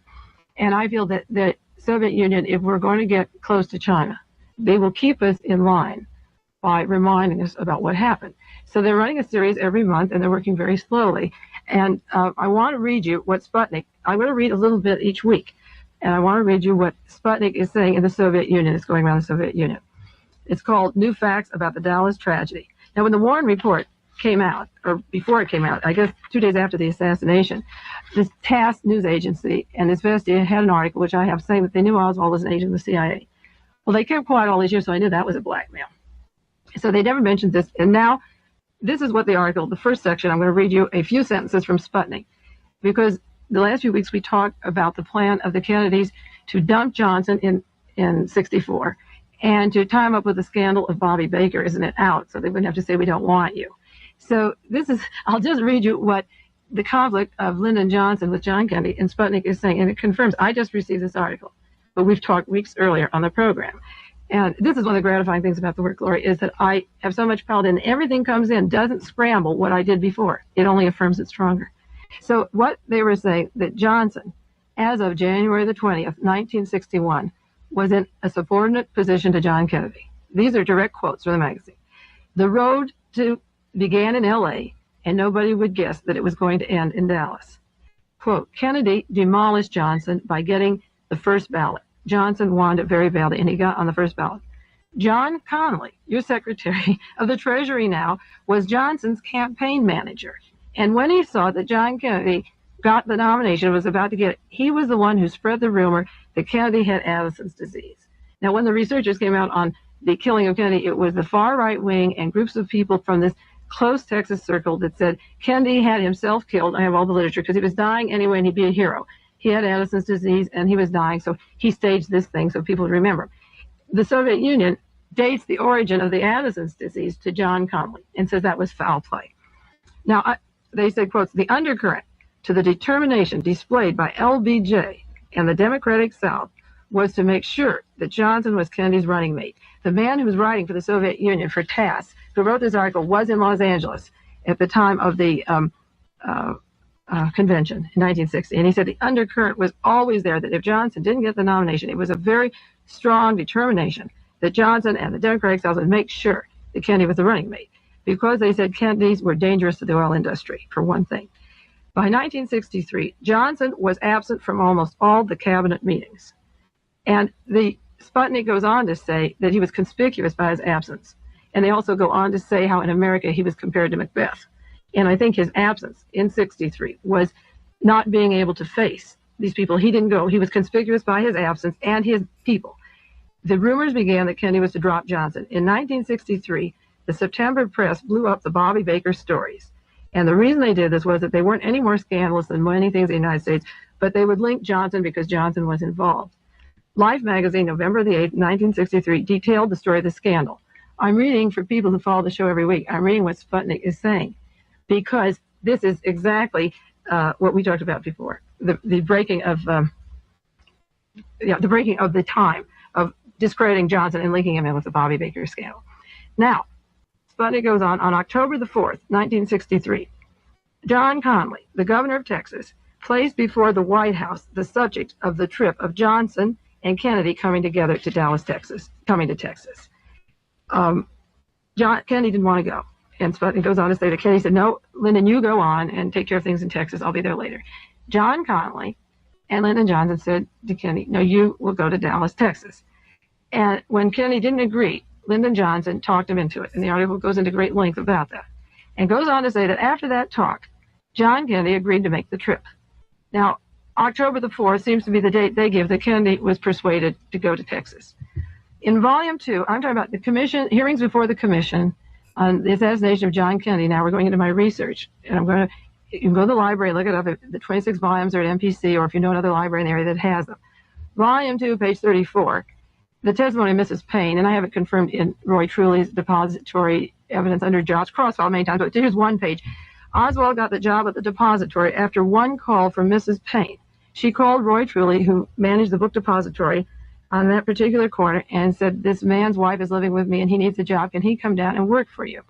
Now, Roy Truly is a man quoted in Look magazine as being such a racist, he couldn't stand John Kennedy, and he says, nobody in his building looked out the window except two niggers the day of the assassination. That's Roy Truly, who was hiring Oswald, who was supposed to be getting all this communist literature to Mrs. Payne's home. Roy Truly's mentality was this kind of thing. And Mrs. Payne, I told you, her husband had security clearance. Michael Payne, the husband of the woman who got the job in the depository, went to Harvard University and was a nuclear physicist who designs helicopters at Bell Aerospace. And we've gone into who owns Bell Aerospace and other programs. Michael Payne's father went to Harvard University. His grandfather went to Harvard. They're Eastern Seaboard establishment kind of people, members of that community and the Eastern Seaboard, scientific, intellectual, not the kind that Lee Oswald was supposed to be. And they procured the job at the depository on October the 14th. She called.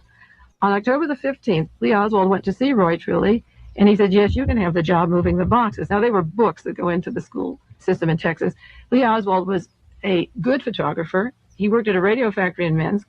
He could have been a translator at the UN or anywhere in Russian. He spoke such fluent Russian. I mean, this is absolutely backed up by everybody. Photographic techniques, electronics, radio work. He settled for a job moving boxes from one window to the other on the 6th floor of a depository on October the 15th, and he started work on October the 16th at the Texas School Book Depository. Now, if you turn to Volume 10, page 132, under the Cunningham exhibit at the Employment Office, on October the 15th, 1963, Lee Oswald went out to the airport in Dallas and got a job as a cargo carrier at the airport in Dallas, Texas. And he started the job on October the 16th.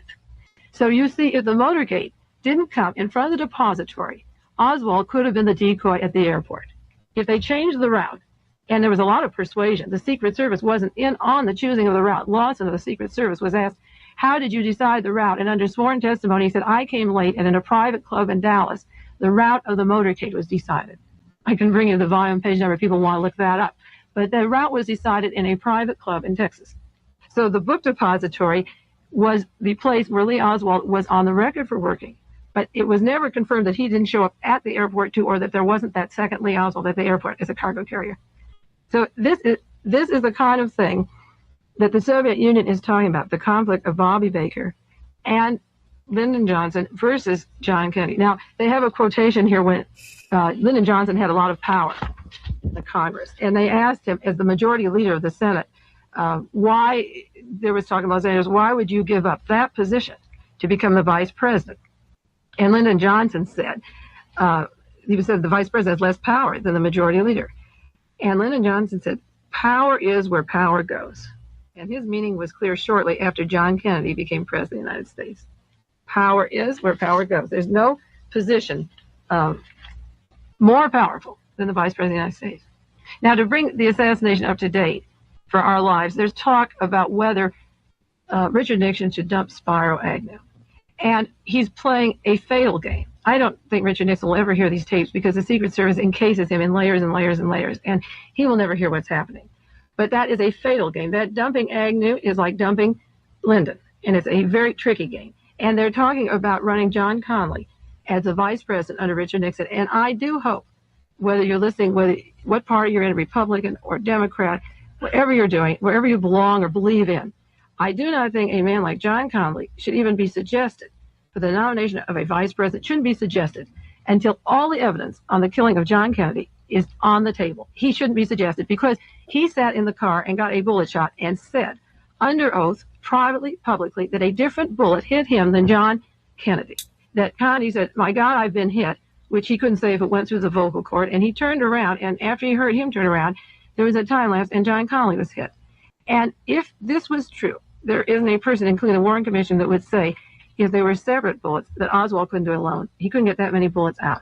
So I think that if you're writing to public officials, you should certainly mention John Connally, if you're a Republican or Democrat, that there is talk in the news about running John Connally as the vice president. And don't wait till the convention in San Diego. It's too late. You have a year or 6 months or 9 months. It's too late then. Now is the time. This is why we're wrapping, Lori, right? This is a time to say, when Jim Garrison had his suit going in New Orleans and wanted a very important witness, Sargia Acacia Smith, who was involved with David Ferry and with the people that he thought were involved with the conspiracy, Smith went to Texas, and John Connally wouldn't extradite him. He was the governor of Texas. And John Connally was the secretary of the Navy and a research. She goes on from there. It's almost over. But again, I did link the like her whole, like the whole channel with all of her work on it. I was having a conversation in the background with a friend of mine because I get asked ever so often if I like, oh, you should join, like you should be in politics. And I'm like, I hate politicians, first of all, and second and third of all. And I've tried to give information to politicians for years. And it's either they're scared of what I share, like eyes go wide and stuff like that, and I can't believe what I'm talking about, like even like through COVID and stuff like that, or they're complicit, all right, and they don't want this information getting out there, so they completely gaslight you or try to intimidate you and all of these things. They do that. And then even when I was trying to expose like the overdevelopment that was going on in Stittsville, where I was living at the time, where I had to flee and stuff like that, and talking about where like Kavanaugh and Taggart, again, these companies that are working with Minto and Mattamy, these real estate monopolies within the area, completely shredding and destroying so much land that they had no business doing for, again, these overdevelopment projects. And again, buying these homes before they're even built. Again, it's a small club and we're not in it. And a lot of people in the House of Commons and Cabinet, by the way, are these like landlord types, right? That completely, especially during COVID, monopolized on the grift, right? So I was emailing Glenn Gower, who was the mayor, I don't know if he still is, of Stittsville. And so I was responsibly giving that information to him through COVID. Of course I was going to. He's the mayor. That's the first line, right? And completely, again, like didn't responded back and stuff like that. Oh, I don't agree, blah, blah, blah. Well, I'm like, look at the research, you dumb idiot. And then again, with the overdevelopment, I didn't call him a dumb idiot, by the way, but I was thinking that. And so even that alone through COVID and stuff like that, like this guy lied and buried evidence. He buried evidence during COVID. And I have the emails to prove it that I sent to Glenn Gower, and I've shared this stuff before. I gave it to Jim Watson when he was, again, the mayor of Ottawa and stuff like that. Another criminal grifter, by the way, who should be in jail. They should be in jail because, again, myself and other people in my network were giving these people, we're emailing these people respectfully and giving them medical, scientific, and government data about COVID. Again, even before the Freedom Convoy and stuff like that. And these assholes, again, with the intimidation and stuff like that, they were trying to shut us down and make us appear as if we were stupid and we didn't know what we were talking about, right? Higher education, higher IQ, more life experience, and all of that stuff. But again, Glenn Gower and Jim Watson, again, like they're the experts, right? So we were giving them all this information, and I was saying about, again, with like Minto and Mattamy, these real estate companies working with Taggart and Kavanaugh, going on heritage sites, wildlife preservation sites, all of this stuff, complete like landfills and waste sites like we should never have had before. And again, 97% of the population growth in Canada, especially since COVID, has been through immigration, legal and illegal, and exploitation and fraud involved in that as well. And so for not even for Canadians, so pushing them out, and again, like buying houses before they're even developed, so that even when they do get developed, you're already getting more money on it, right? Because you bought it at a really low price, and then you can again like either sell it or rent it at a high price, so that again you get that continuous stream of money. And so Glenn Gower and Jim Watson and these pricks didn't want to have any information, didn't want to have any involvement in this information. Which is why you go to law enforcement, is giving it to law enforcement, tip lines, cabinet, blah, blah, blah. And again, shut down and the intimidation instead of actually looking at the information. And so many different pots, right, that these people are have, right? And they don't want to lose their cushy positions, right, where they're getting the kickbacks and all of this stuff, and hanging out at the cottages, right, with their rich friends, with like Doug Ford and stuff like that. And they literally, again, are not good people. They're not educated or informed or wise. And they're running the show, and they're running us into the ground. And look at Doug Ford too, with the sabotage of the trade deals and stuff like that, and like chirping, like and thinking that Canada can actually win like some kind of a war against the U.S. Like this guy again is a clown.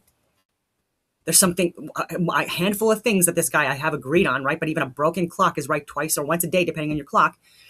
And and also again, he's tailoring towards like the liberal leftist voters, right? So like people in Ontario that are voting for Doug Ford, they're like the majority liberal.